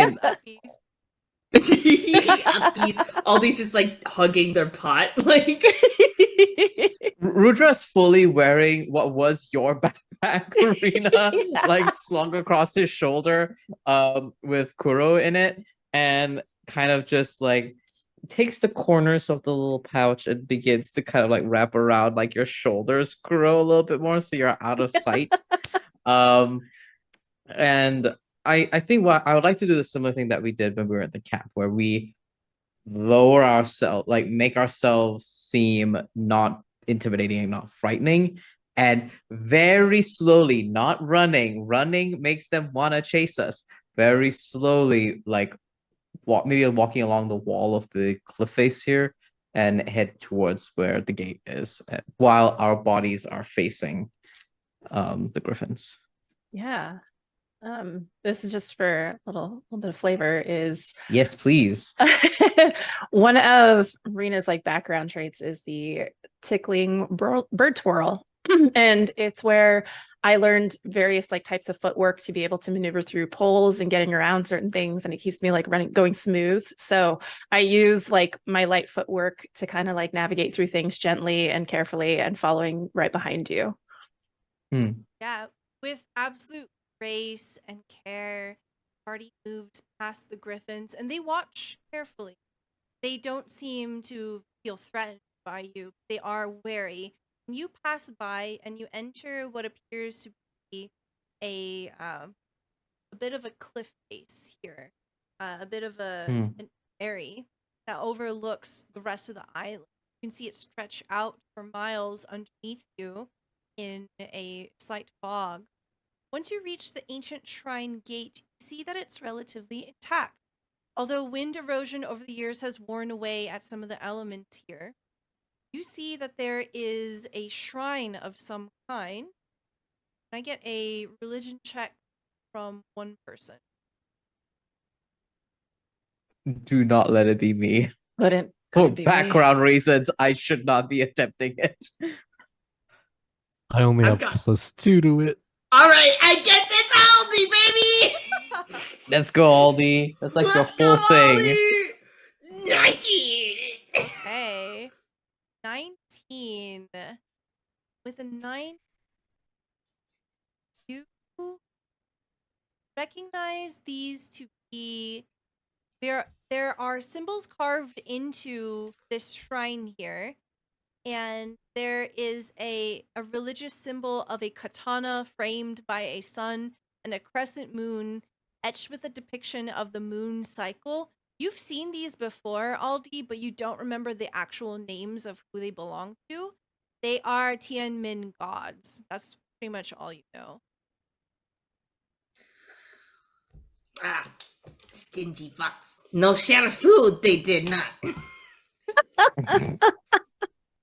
In between them, you can see that there is essentially like a stone altar, and there is a essentially a cone that has a cutout where a gem perfectly fit. Aldi, open your jar. Open your jar. Just rummages like Taking out random rocks and it's like, not that one. not this rock, other rock. Not Cone this. shaped. No. Black. Hey. There we go. I'll trade you the gem for this fish. Equivalent exchange. Swap. All right. Headsy the sky diamond. Rena will walk over and place it in there. Okay. As you put the sky diamond into it, you see the prism begins to catch color in the afternoon light, and it refracts. Golden light floods over you in a warm bath, and the summit seems to almost illuminate in an atmosphere that it wasn't before. You see that this light almost seems to filter down to the ground below, and very noticeably, something on your person begins to grow warm. You said that you have like trinkets on your person, right? Like jewelry. Yes. You pick one. The necklace. Okay. Your necklace begins to grow warm, and feel almost as if an energy has coalesced there. A golden light begins to gently come from it. I like grab it and I'm like holding it, looking down. Like, oh, what is this? Does it feel like it's a gentle kind of feeling? Like it feels comforting. Okay. It's very Like, comfortable. oh. And Kuro, you with your detect magic, as someone who uses it quite often, you begin dancing. You get to tell that automatically some kind of magical power has stored itself into Ina's necklace. It's now magic. Is it a good? Yeah, it's just like Like, it's like a low level enchantment. Now it glows and it's warm. That's it. okay. You know that is nature magic. I relay that. Oh, I wonder if this is like a permanent thing, or is it just going to be for the night? But it feels nice at least. I'm glad that it's not something I need to be terrified of. It's like like Well, like a heat pad, but like the comfy level of heat. It's like Yes. nice. Yeah, I'm like, hopefully it stays. This is really comforting. if it's from a natural source of magic and you are feeling comforted by it, then we should take comfort in that. And perhaps that will last for as long as the gates are open and the ley lines connected finally and not in.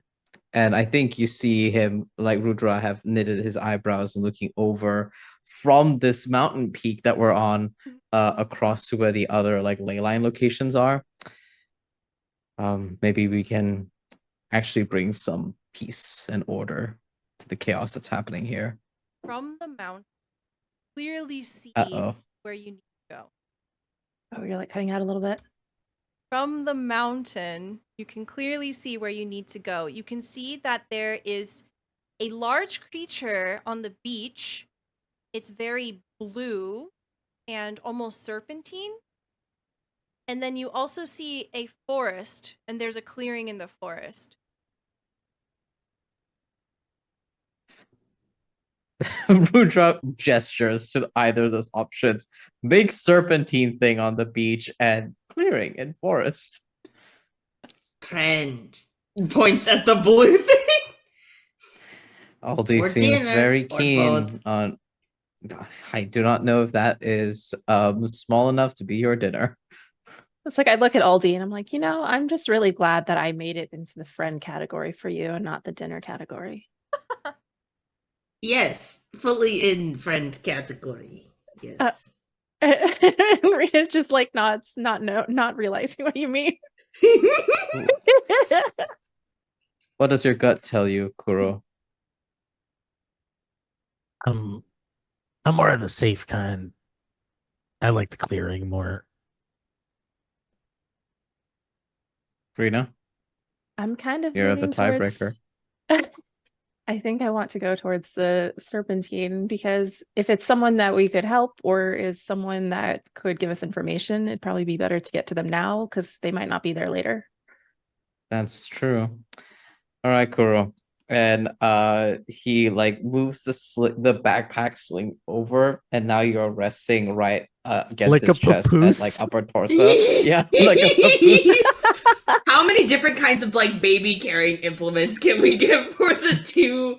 It's Little easier for me guys. to use to move if I don't have to constantly look where Kuro is. So I was gonna say, right it's like if here. you want me to carry the bag again, I'm happy to. But if you're comfortable, I'm comfortable. I mean, you have Okay. your hands full with our Kuro goes, I'm Aldi. comfortable. And then like a tiny head just like kind of pats you on the face. Just like a hair strokes the other cheek, like. just a little hand comes up and touches you. Hello. Comfy. Yeah. That's what matters. Okay. All right. So the group of you make your way back to Kukua, and as you tell them that you want to head towards the forest, she says, I see. Well, one moment, please. She heads into the ramshackle building next to her, and she pulls out a small clay pot. Inside of it, you can see that there's a small sapling with gossamer leaves that are rainbow-hued, sprouting from budding branches. This is a rainbow cedar sapling, a magical tree attuned to the earth. It should make an ideal focus for harnessing the power of the land. This is beautiful. Understood. I believe go that ahead. this is the focus that can help with the next location. I do want to say, though, that Kayajima is home to many creatures, to simply take the island's powers and position for ourselves as its tyrants, I cannot let that happen. Honest negotiation is the only way. With this, I hope that you will pay its island and the inhabitants here with the utmost respect as you carry out this mission. Of course. Absolutely. I go over to Rudra and I'm just like, can I look at my bag real quick? And he loosens the papoose for you. I crawl to the side. Yeah, I was like, I'm moving my hand away to not like disturb Kuru too much, and I grab a tin container that's just the right size to fit the sapling in, so that way we can store it safely. And I hand it back to Kuro. I'm like, "Are you cool to hold this in there?" Yeah. You're giving a baby tree to Kuro? Oh, you're putting it in a bag. Yes, I'm putting it inside this tin to put it in the bag. It's in a so tin, it's and then yeah. Okay. All right. So you begin to make your way over to Makuzen Forest, and as you approach, you all immediately find yourself waddling your way through an overgrown path. There are twisted vines and branches that pull at your clothes. You find it to be quite a difficult path to traverse. You have to make your way over some fallen trees and trek through some mud, and this takes several hours to wander through the forest. Can I get perception checks from everyone? You sure can. Whether it'll Alright, help let's me is a see. different matter entirely. Two There it people is. got nat ones right off the back. Okay. Wow. I see nothing. Was my 18 for this or for the previous roll? I wish I could. I don't check. remember what your 23 the was 18 was for the wind malevolent. That's what it was. Let me. Okay. Yeah. It's like because I couldn't tell if the button actually went through. Oh, 30. Very nice. Woo-hoo. Okay. All right. So, Rena. He's like eating leaves. As the group of you are making your way through the forest, Rena, you realize that you're being watched again. But it's not the ambush kind of watch. It's the other kind. Curiosity. Yes. Through the corners of your eyes, you see small creatures with hollow faces and dark eyes watching you. But every time you turn to look, they disappear. They seem to be trying to keep their distance. I go to Rudra and I'm like, hey, I'm feeling like there's something that's watching us. Nothing that it doesn't feel like a threat or anything like that, but there's definitely something here I seem to be following us.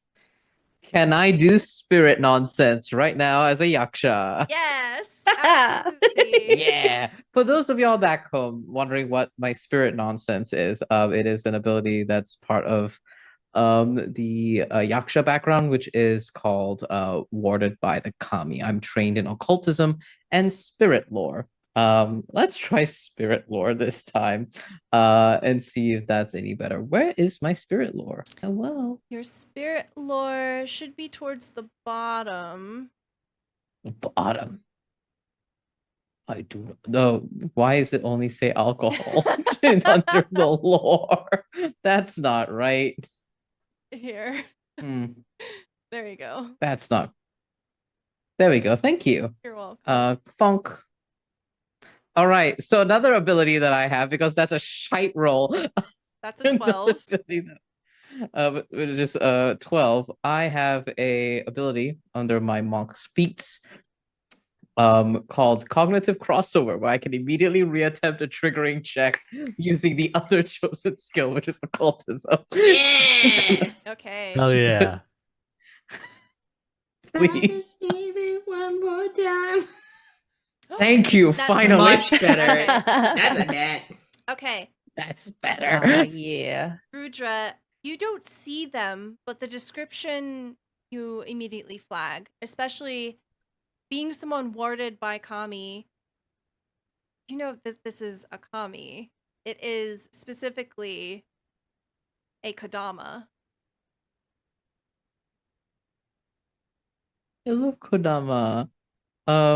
I think Rudra, as soon as you, Rena, reach out to Rudra, he like knits his eyebrows for a moment and stares off into the distance where the hollow eyes meet. And then relaxes immediately. He leans backwards and says, "Worry not, friends. We're in the presence of Kami. These are Kodama. So long as we do not disturb their spiritual harmony here in these woods, we should be fine." Perfect. Because right now they're not like, it's still just curiosity, right? They're not, yeah. So I believe we are fine to proceed. Just do not antagonize them. No, that's good to know. I pick up Aldi and hold Aldi close. We know what's up. Hugs.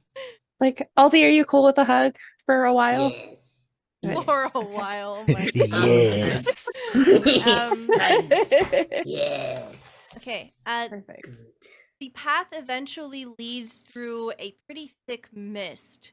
It almost seems to curl in the air around you, and you can tell that there's something magical about it, something curious and protective. It almost seems to obscure the way the group of you have to huddle close as you're scurrying closer and closer to the clearing that you clearly saw. I'm going to need someone to attempt to lead the party here.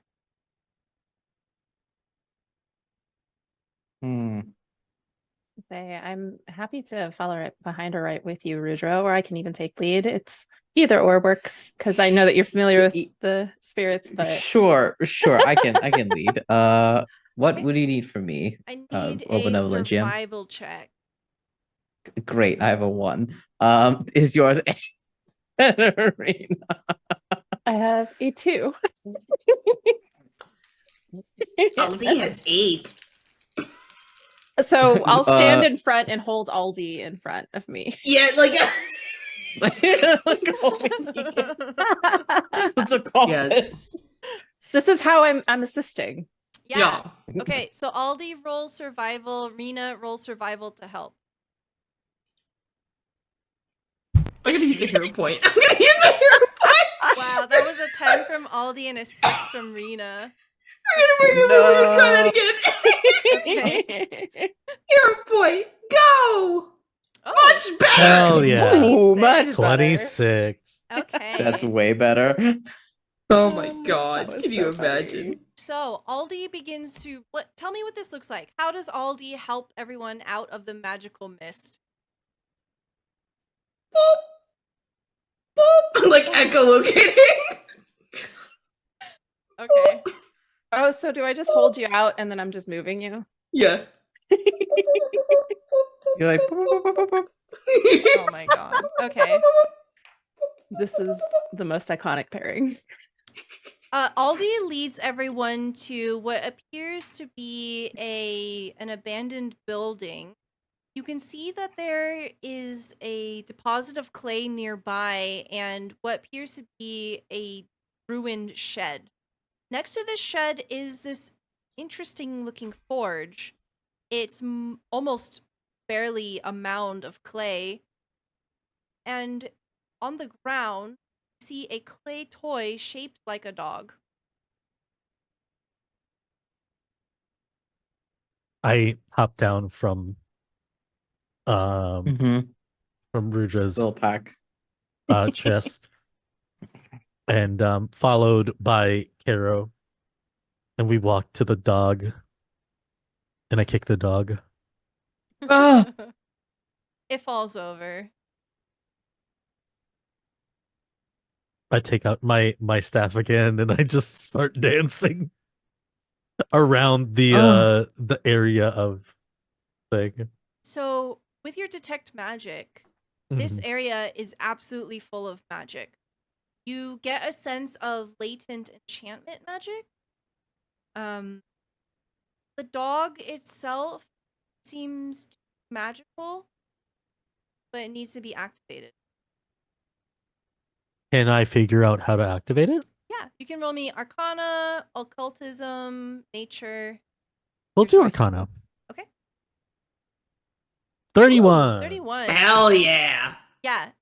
With I think it makes perfect sense here because with combination of your detect magic, you get the sense that this area is going over the ley line in the direction that you're heading towards the gate.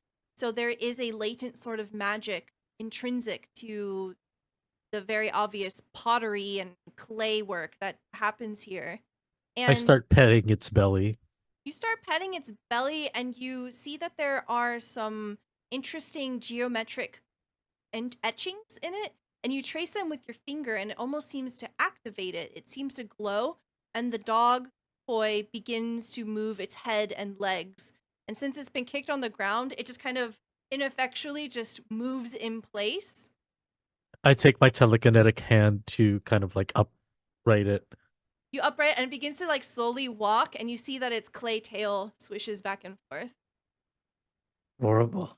I ride it. Okay, it's not very fast. I have a mount now. Did you guys ever Hmm. have the like malls around you that had those big rideable animals? Yeah, that's what I'm thinking because they were super slow. Yeah. It's like little handles, and you just Yeah. like. Yeah, That's what I'm I just picturing. ride it. It's like, I guess this works. But I also explained to everybody about like how the ley lines are passing through this area, and it's everything here is very magical. I guess we're on the right track. That's good. Doesn't Right. this wouldn't be the place we'd put the tree sapling though, right? No. It doesn't feel like it. Probably not. Gate is further ahead, no? This isn't where Stella, right? No. Okay, No. yeah.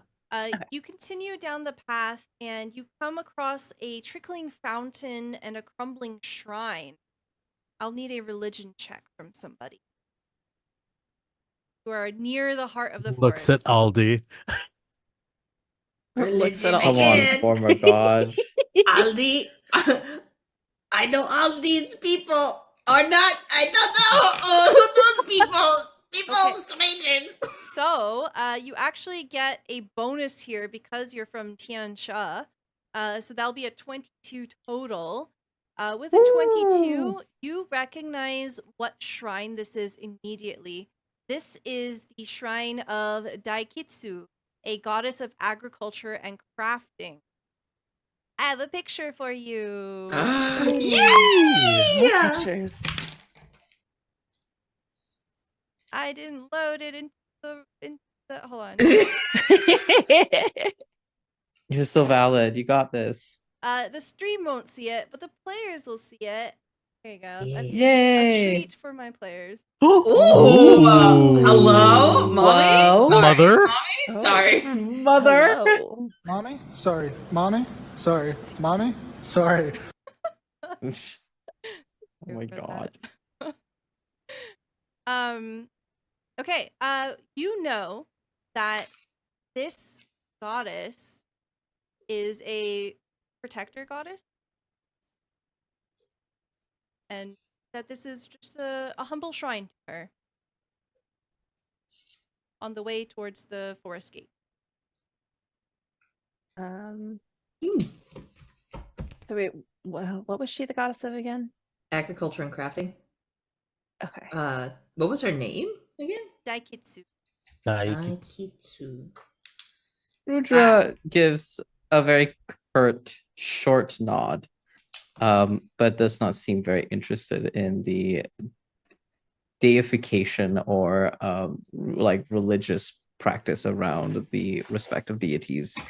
And I think all of you have noticed that in general, he usually, if there's like a protector spirit, a protector god, goddess, a tiny nod will do, and he's just waiting close to the threshold to get to the next area. I finally arrive with my slow mount. Are you having fun with those? Yeah. I As mean, long as you're happy. don't get me wrong. To be carried by you, an honor. But I don't want to be a burden. You're no burden. If ever you want me to pick you up, you just let me know. Oh, Rena reaches into one of her pouches and takes out. Yeah.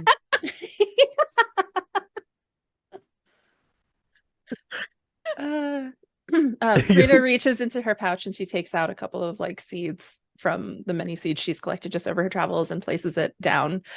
She's not religious in any sense, but she has like a respect for a lot of like nature spirits along the lines like that, and especially the agriculture. I think Aldi's gonna pull out a crane as well and just like place it. I like that kitsu. She had good eats. So as the group leaves their offerings and continues along, they don't see, but small faces appear in shadows between the trees, watching them and slowly approaching the shrine. And we smash cut to the players approaching the clearing in the forest. You see that there is a perfect place to plant this sapling. In the trees bordering the clearing, hundreds of... You're cutting out again. Oh. There's a beautiful clearing in front of you, perfect for planting a tree. All right. Hey, An folks, let's plant a empty tree. clearing. An empty clearing. Nothing is gonna go wrong here. Everything is fine. Just plant the tree. I go to Rudra. It's like, can I grab the tree from the bag? Yeah, certainly. I'm still wearing it like it's a papoose, even though Kuro is still riding on the clay dog. I just arrived. Hi, Kuro. I hand you. I can see it, right? I can hand you the tin as well. Yeah. Unless you wanted to plant it, I'm totally fine. I am letting. You are far gentler than I. Like, I have planted many a crops. I think this little tree won't be too difficult. So I grab let the nature take its tin. course. I take the tin and walk over and dig a hole big enough for it and plant it in there. Okay. You find that there's a perfect spot with the sun dappling through the foliage. There is a ring of menhir. So they are these like stones that just naturally come out of the ground. And there's a serene silence as you're planting a tree. The weathered dark stone is almost like a crown around you.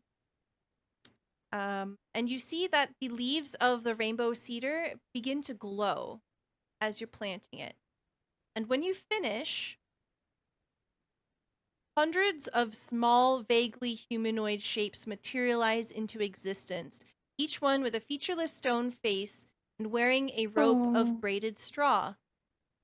Interspersed through the branches, peeking out from behind tree trunks, standing among the roots, the blank-faced spirits stare with hollow eyes into the clearing.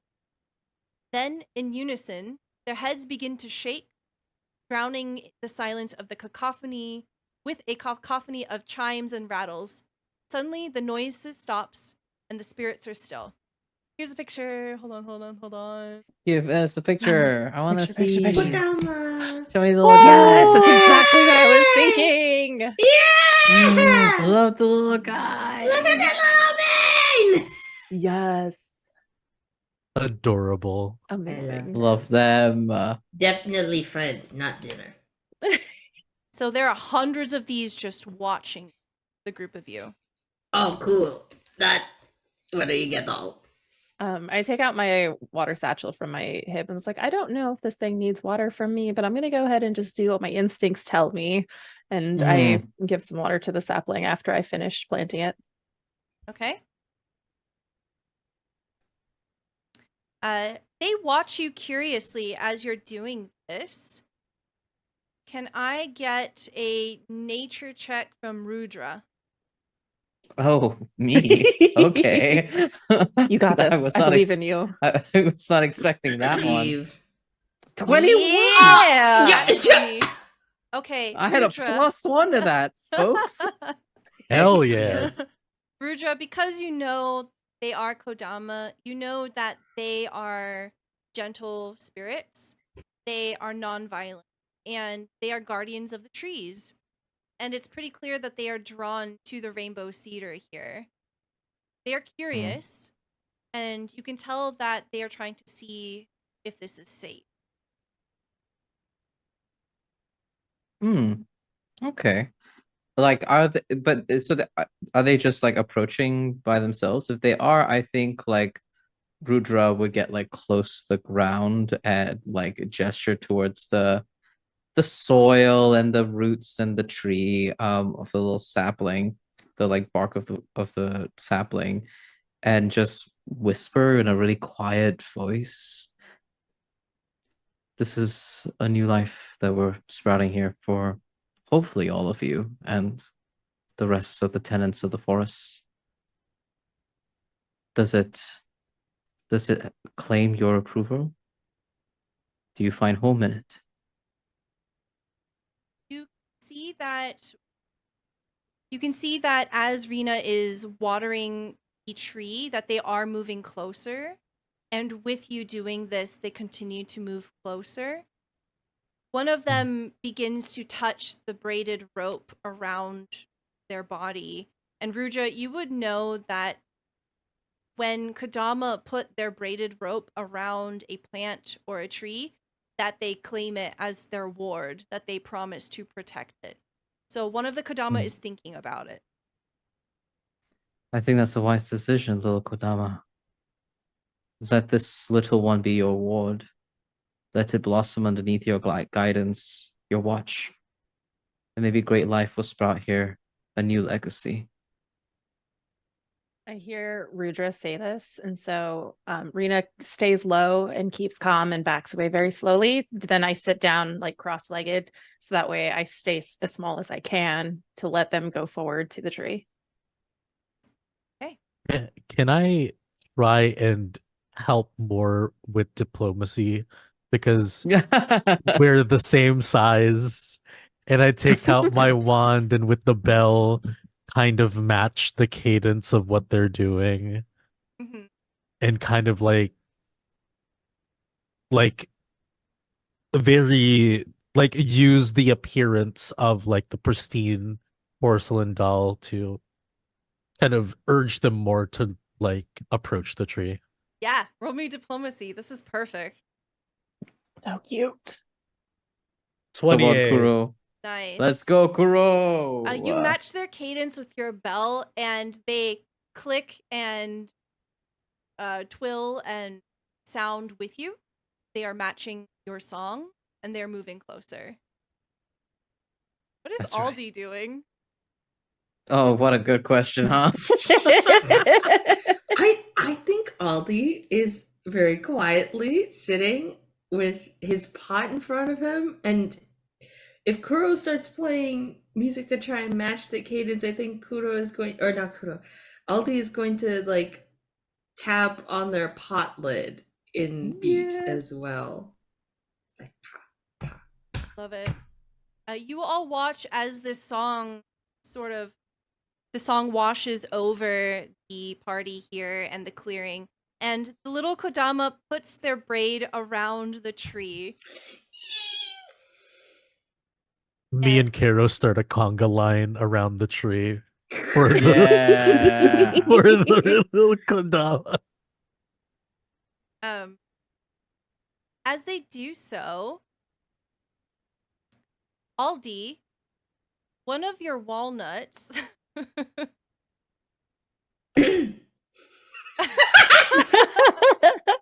Sorry. One of Aldi's nuts? I'm not sure if we mentioned on stream that you have walnuts, but you did say before stream that you have walnuts. Yep. Yeah. For my sling. Yeah, for Definitely. your sling. Just that. Slinging these nuts around. Oh my god. Okay. Slinging Aldi's nuts around. Where did it go? Hold on. This is in the adventure. I'm not doing this. The adventure. Goblin Aldi's nuts. Stop. Please. Mercy. Okay. Is it going to sprout? I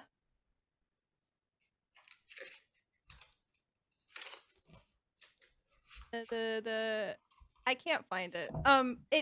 One of your walnuts becomes enchanted. Oh. So we'll just say nut. that it glows.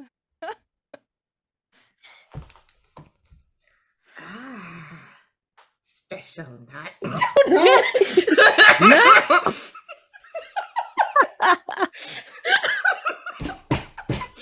Oops. So the party Ugh. heads back to Kukua. We after- sure do as we watch Aldi eat this. I'm not eating it. Aldi's like special nut. Friend. nut. Okay. Just puts it like drops it into their robe somewhere. As you return to Kukua, she says, "Excellent. We have made great progress with opening gates. I could feel the energy manifesting here. There is only one left. You're cutting out again. There's only one gate left. You have done well to open the others." And she reaches into her campsite and pulls out a brownish green stone that twists like a double helix. This olivine fulgurite was created from green beach sand struck by a lightning elemental. It will serve nicely to channel the latent power of a stormy sea. And she holds it out to you. Go ahead and grab it. Okay. Mhm. I'll She- hand it to Rudra to put in the bag. She Mhm. motions towards Back into the beach. papoose. She says, "Follow that path as it turns to rock, and it will lead you to Erishin Robe Cove, the location where you must place this focus." Okay. Should be straightforward enough. We've so far got 2 down. I think we can definitely do this one. Mm-hmm. You begin to make your way towards the cove. Ocean waves gently lap at the sands of this horseshoe-shaped cove. Rocky outcrops skirt the water's edges, partially separating the cove's waters from the larger sea. Near the beach, an azure serpentine dragon lies in the sand, limbs folded despondently under his body, in front of a rocky peninsula stretching out into the waters. At the end of the peninsula sits a large dais. Here's the picture of the dragon. Friend? Dragon. Oh, Oh, it's actually really Look at you! cute. You're so little It's guy! a baby. we must help the dragon. How big is this dragon? The dragon is pretty big. You could all easily ride this. It seems to be younger. It's not like 80 feet tall or anything, but it's pretty It's a big. baby. Can I get perception checks from everyone? Sure. Wow, we're doing well in this one. All right. Hey. Look All right, at all right. that! End this on a bang. Let's Okay. go. That's a 29, 31, 29, 26. Okay, with such great rolls, all of you can tell that this dragon is depressed. Oh. Me too, buddy. Me too. But as you begin to move closer, he rears up his head and you see that he snaps into life. He says, snarling, spraying water from his maw, "You! How dare you tread upon the domain of the great Aoji Mitsu, sovereign of Kayajima? Prepare for the unbridled wrath of the storm, the The dragon sputters and coughs, then wipes his mouth and the incarnation of the sea's fury, bow before me. Bow. Oh, what's the use? And he I just collapses.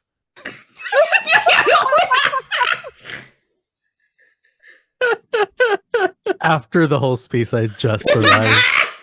You arrive to a very tired, sad-looking. What happened to him? I He has have no depression. idea. Yeah, we just also got here. Great Aojivitsu. What ails you?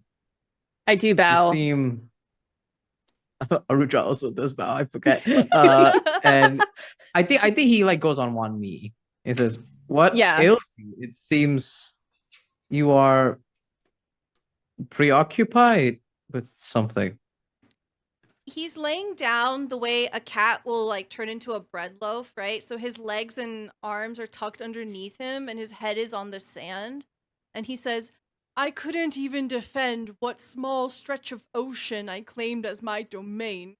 What would the ancestors think of me now? Perhaps my destiny lies elsewhere. And he looks, craning his neck out into the horizon. Do you wish to go elsewhere, Great Aojimitsu?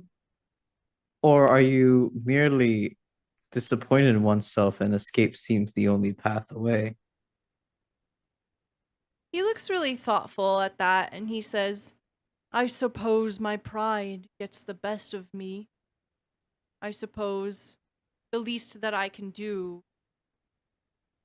the least I can do is defend this sand, this stone. Who are you? Why are you treading on my land? Rudra looks at the others. It's like I look back. It's like I nod, like I trust you to say the right things. Sure, I guess. Rudra says, we're Pathfinders. We've come here to help strengthen the wards of this place. Make it safe. A good home, a safe place for folks to traverse. That is all we've come here to do. And he kind of like looks at how despondent this dragon looks, and turns over to the rest of the crew and just says in a low whisper while Aojimitsu's contemplating, I really get the feeling that Aojimitsu really just needs a win here, I think is how the folks of the current day say it. Oh, okay. Like a real good showing. What do you He's- suggest we do? Eat one of us? He could eat me. Are you? That is the most selfless thing I've ever heard come out of your mouth, Aldi. Well, he could eat double. And just like flicks the mirror up. I mean, I'm just saying, like, maybe he just needs to, get moving. Just let's put on a good show and show that he could still protect this place. It must feel so terrifying to feel useless in a place you've called home in your domain. Yeah, definitely. What did he fail to protect from before? As you say that, you can see that he has a wound. He is injured. Ooh. Oh. It looks like he got into a fight and probably lost. So, Who wounded you? So what's really fun about this adventure is this is actually where we would have a mini game called the influence subsystem. But unfortunately, for the sake of time, we're gonna have to skip that. Instead, what I'll do is I'll have everyone do a roll. So Rudra, you appealed Me? with diplomacy here. Tried to talk about the Pathfinder Society. So go ahead and roll me diplomacy, please. 28. Okay, awesome. And then everyone else can do one thing each. Okay. Could I do? It's like for obviously when you have the great victory, I will create a great feast for you. It seems like the only way that we can celebrate you. And so I'm going to go ahead and like forge around here and find you all the right things to make the best meal you've ever had. Oh. That's so cute. Aojimitsu raises his head and he says, yes, a feast would allow me to regenerate the energy I need to protect my domain. Yeah, yes, that's this what will suffice. good food. Perfect. And so I like immediately get up and start dancing around to grab a bunch of stuff that I just see because I just naturally know what around here is good for eating and start just piling things. Okay. Go ahead and roll me a nature roll. Don't fail me. Well, I'm gonna use my last hero point. okay. Yeah, do that, please. It's better. It's Yeah, yeah. you know. You find that maybe like the resources aren't quite abundant, so you have to pull from your own stock, but you're able to cook and you make a very good meal. Perfect. I'm here for it. Kuro? Do we get the sense that they're protecting the stone that's around them? They are deliberately blocking the way to the gate. Hmm. They seem to Can be I- protecting this spot right here in the way. Will you allow me to? So the thing that I did earlier. Actually, let me see. Um,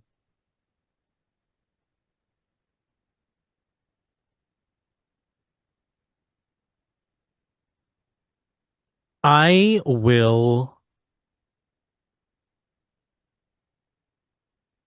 It says familiar of balanced luck when you cast or sustain a hex, one creature within 15 uh of your familiar gets a choice of either +1 bonus. So basically I look at Caro and it's like, well, buddy, looks like somebody needs you more than I do. And um I'm gonna hex the dog. Just because it's kind of like I'm gonna use the dog as like a vessel for a hex. And with that, 15 feet of my familiar gets +1 bonus to AC. So kind of like a luck thing. So an ink blot kind of writes a character, like kind of a runic symbol that stands for luck, and hops next to uh the dragon. Okay. Roll me performance here. Oh no. Can I roll Arcana instead? Yes. Arcana sounds great. There we go. I had +2 to performance. That's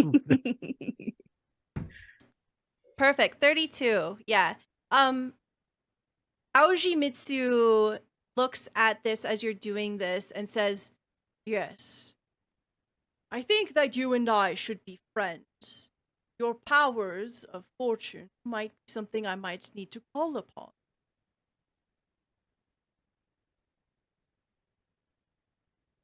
Certainly. Aldi?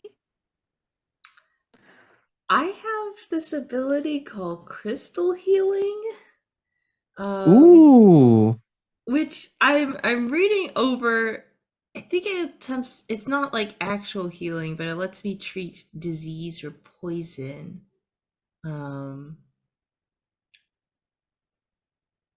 And use occultism rather than medicine as my key skill for this.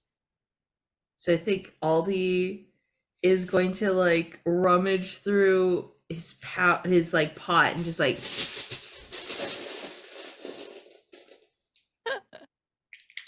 crystal, and just like waddles up to the wound and starts placing some crystals from his pot and just like keeps rummaging and placing them on the body where the wound is and just goes, all right, healing time, and try to heal a little bit, Okay. at least to ward off infection, perhaps. Yeah. Go ahead and roll me occult. Yes. Oh, that's a good skill. I got 27, not bad. 27. Yeah. So this is successful. Can you tell me what this looks like? What does it feel like? What does it smell like? What is this experience like for the dragon? I think it's like the crystals grow warm, like not too hot, but like they're like warm stones. If you've ever done like I'm trying to think like someone putting like hot rocks on your body to just kind of, it sort of feels like that and feels like it's channeling good energy into the wound, and like any like impurities and any like dirt and things that might have gotten in are kind of being filtered out. Like as this like energy goes in, you see some dirt and schmut like kind of flow out and into the beach and onto the sand. Yeah. As the next wave kind of crashes up, it pulls the impurities away, almost as if they were never there.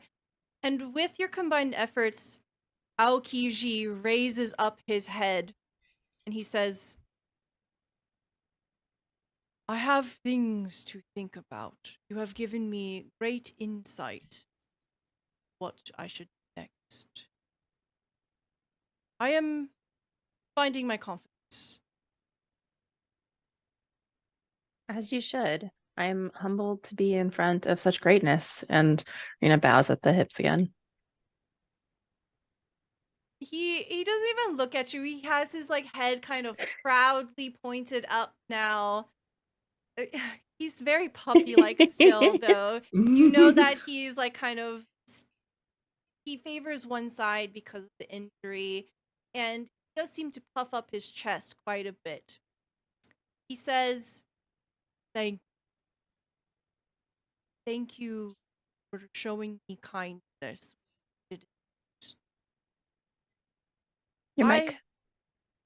Thank you for showing me kindness when I needed it most. I believe that I can still find success on this island, especially Absolutely. with the support of friends like you. Yeah, go get them, Chip. I will be I will- keeping an eye on this Pathfinder society. Perhaps we can work together. I will always host a great feast for you. You see, all of a sudden, there is a kick up of sea mist, and it swirls around. It's almost like a sudden buffet of a storm, and it whirls and whirls and whirls. And then all of a sudden, his mass is reduced, and he takes the form of a Lokatha, which is like a catfish person. Oh my gosh. There. Oh. Very neat. I will go patrol my domain and see what needs protection. And he begins to walk away. I'm like, Rena's in awe because like that's not something you see every day. And I was like, this is just so cool. This is different. This is a unique experience. Adorable. And hopefully we'll have more of that. Aoji seems to enjoy our company. I hope so too. Catfish Then- would have been yummy.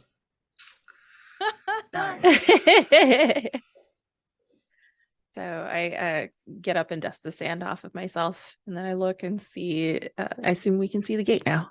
Yes, you see a rocky outgrowth jutting out from the sea, and as you're moving closer to it, the stone that was given to you, the fulgurite, it begins to spark and it glows.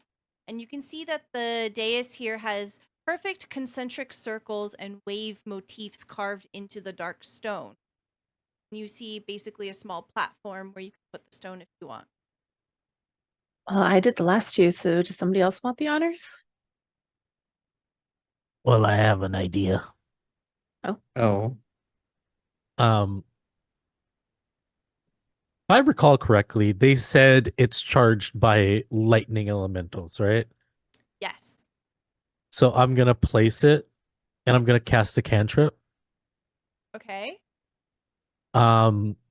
To help it kickstart. And I am going to cast. Where is that? Electric arc Ooh. to kickstart the stone to make sure it has enough juice. Okay.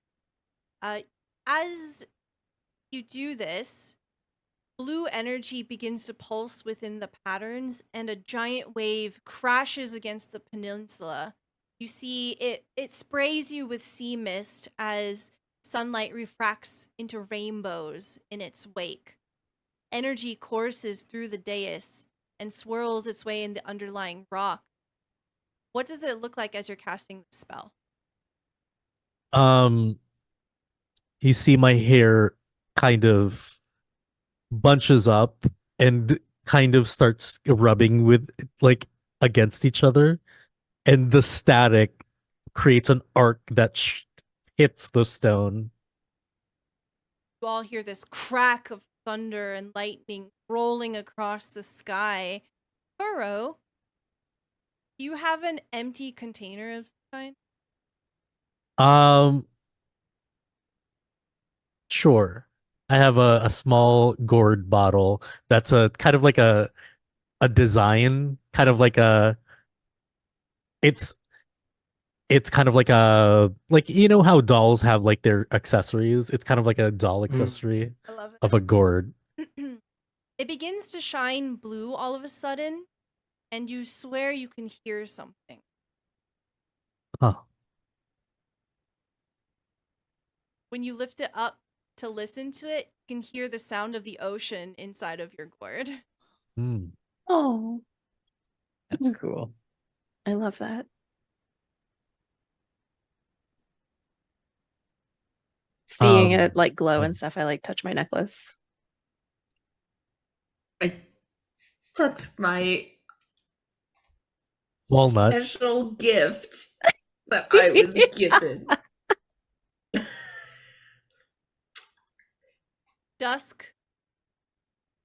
Dusk begins to fall on Kayajima, lighting the clearing in a sunset glow as you make your way back to Kukua. The spires and walls of Kayajima Fortress cast long shadows across the expanse as Kukua dons a ceremonial cap and sash, standing at the center of the clearing, eyes closed.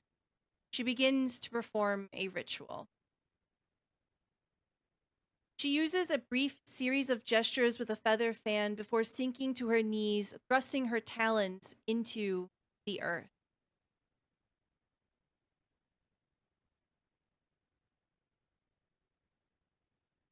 I'm going to take you all on a map. Oh, a map. While you're taking us on a map, as it's getting darker, Kuro's face that hasn't moved whatsoever seems break on the sides, and their face kind of opens, and I cast light. And Kuro looks like a flashlight, basically.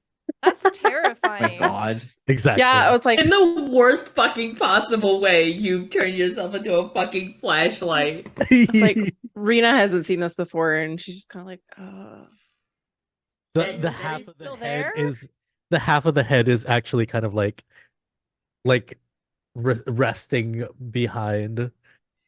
and It's like, yeah, I'm here. does that hurt? No. Oh, This is disturbing to everyone else, yes? This. yes. I've just accepted that we all have very, very specific and unique abilities, and I should not be surprised any longer of whatever else you all pull from your arsenal. You would think with the amount of traveling I've done that nothing would surprise me, and yet here I am. But it's also really neat. Horrifying, but neat. Yes. Also, haha, you said arsenal. Suddenly, a low rumble sounds and the earth shakes. From the northeast, tendrils of gold energy ripple through the air like gusts of wind. From the southwest, waves of azure light flow across the ground like the ocean crashing against the shore. And from the northwest, lines of verdant energy snake like roots through the earth. The energy trails dance towards Kahua, gathering in larger and more vibrant swaths and forming a dome around her. Suddenly, a loud droning hums from the statue in the wall. The etchings of the statue glow, and you see it begins to rise. A massive construct stands fully upright, bathing the clearing in cobalt light as energy flows through the etchings of its body. Its glowing eyes fix on Kahua, crackling with power. What is that? Oh, very cool. Oh, that is so cool looking. That is Or is so it big, Claydol from and Pokemon? it does look like Claydol from Pokemon. Maybe it's based on the same It looks- thing. The statue that you passed earlier stands up Oh. and it's beginning Oh, to no. move towards Kahua. Is this normal? I do not think so. No. I don't think so. Go.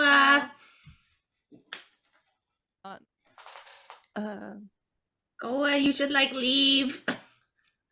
Yeah. I did not mean to. I was looking at what this does. I didn't. You're allowed to look, yeah. I You're did good, not you're good. attack.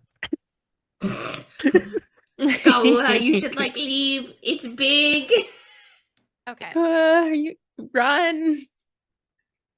I will allow everyone to do one thing. What do you want One to do? thing? Yep.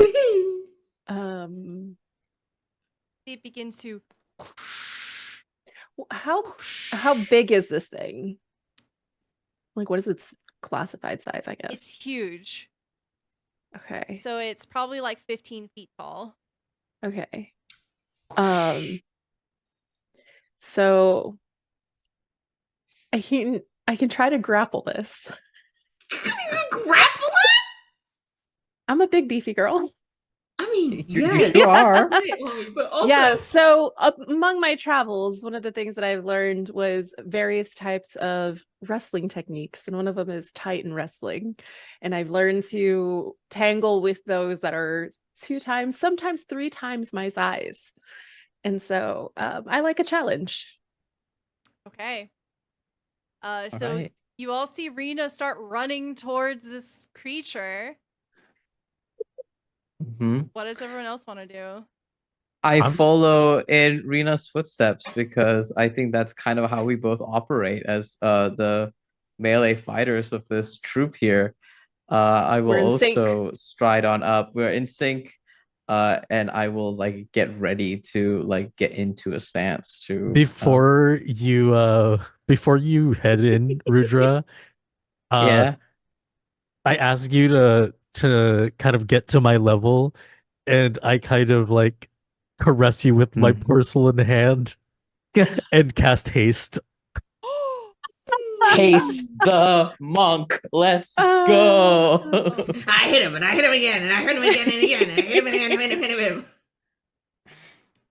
Okay, Aldi, what are you doing? I think Aldi is going to Aldi's wearing a hat, but Aldi summons a second hat on top of his hat. I'm gonna summon my glorious Gumtu, and then can I make it to our friend before our actual friend, not the big Claydol stompy motherfucker before? Yeah, you can see towards the south of where you're standing is.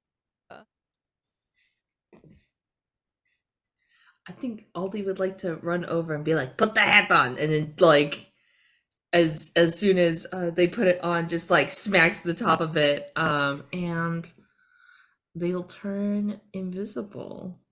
Oh. Oh. Oh, we got a hasted invisible monk. The hat went on to This is Kakua, very right? cool.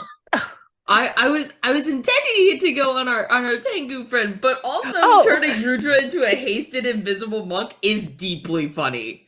I'm gonna hold this thing. Just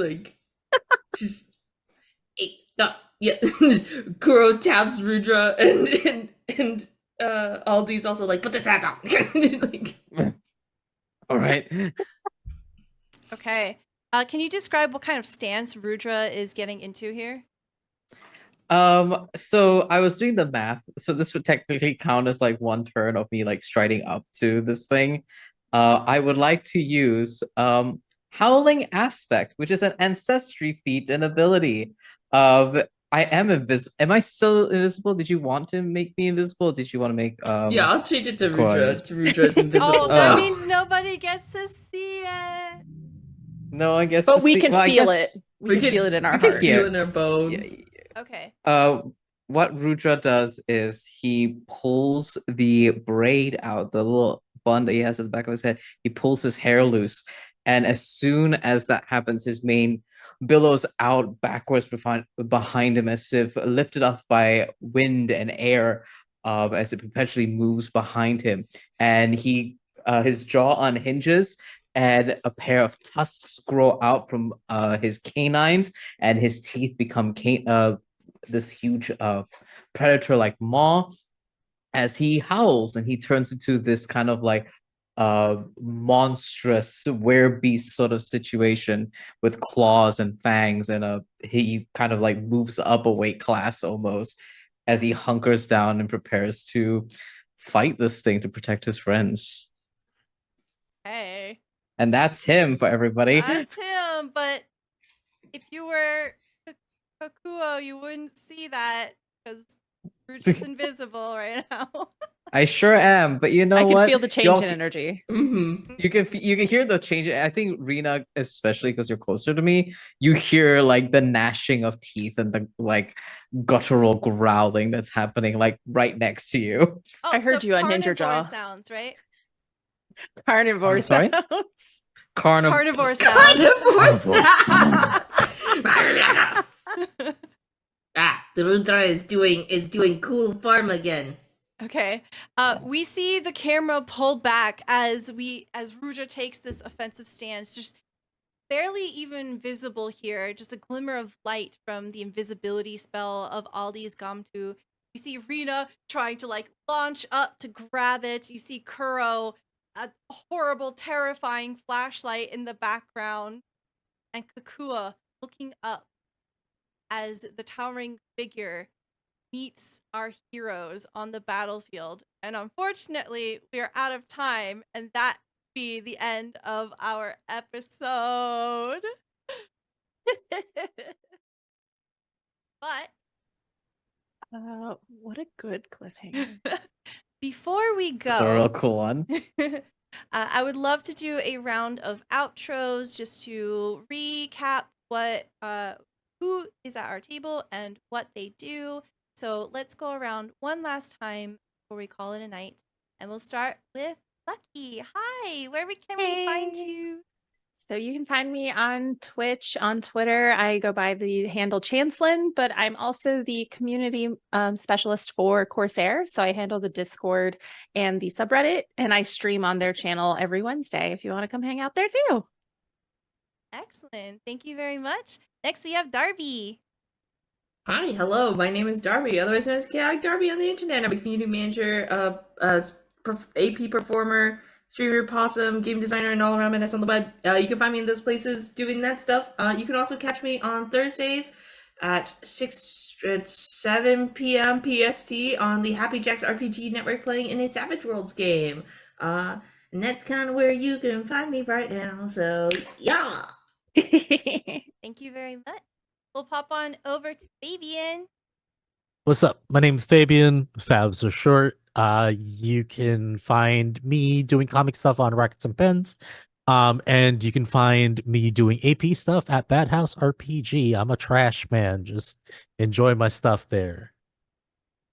Thank you so much. Next, we have Val. Hello, everybody. I'm Valiant Dorian. I use him, his pronouns. You can find me all around the internet at Valiant Dorian or an Otso Spirit Bear. Please enjoy that lovely treasure I just set you on. Tonight, I've been your Rudra, your sexy little howling man over here who's a monk.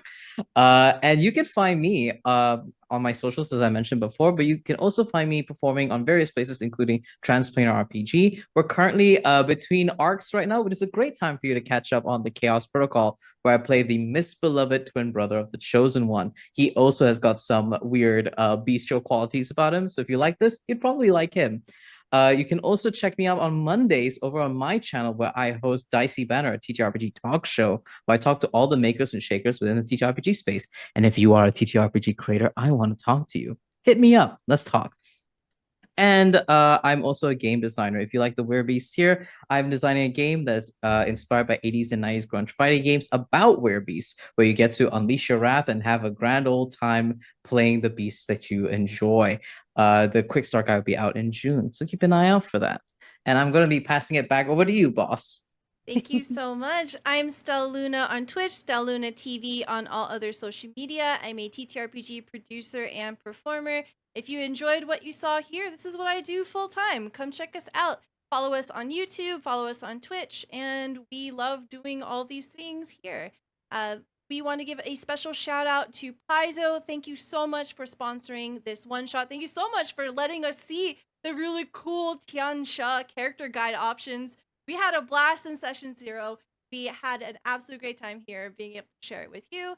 And check out the character guide when it comes out for pre-order in August. Best way to keep up to track with what's going on with that development is to check out Paizo on all social media.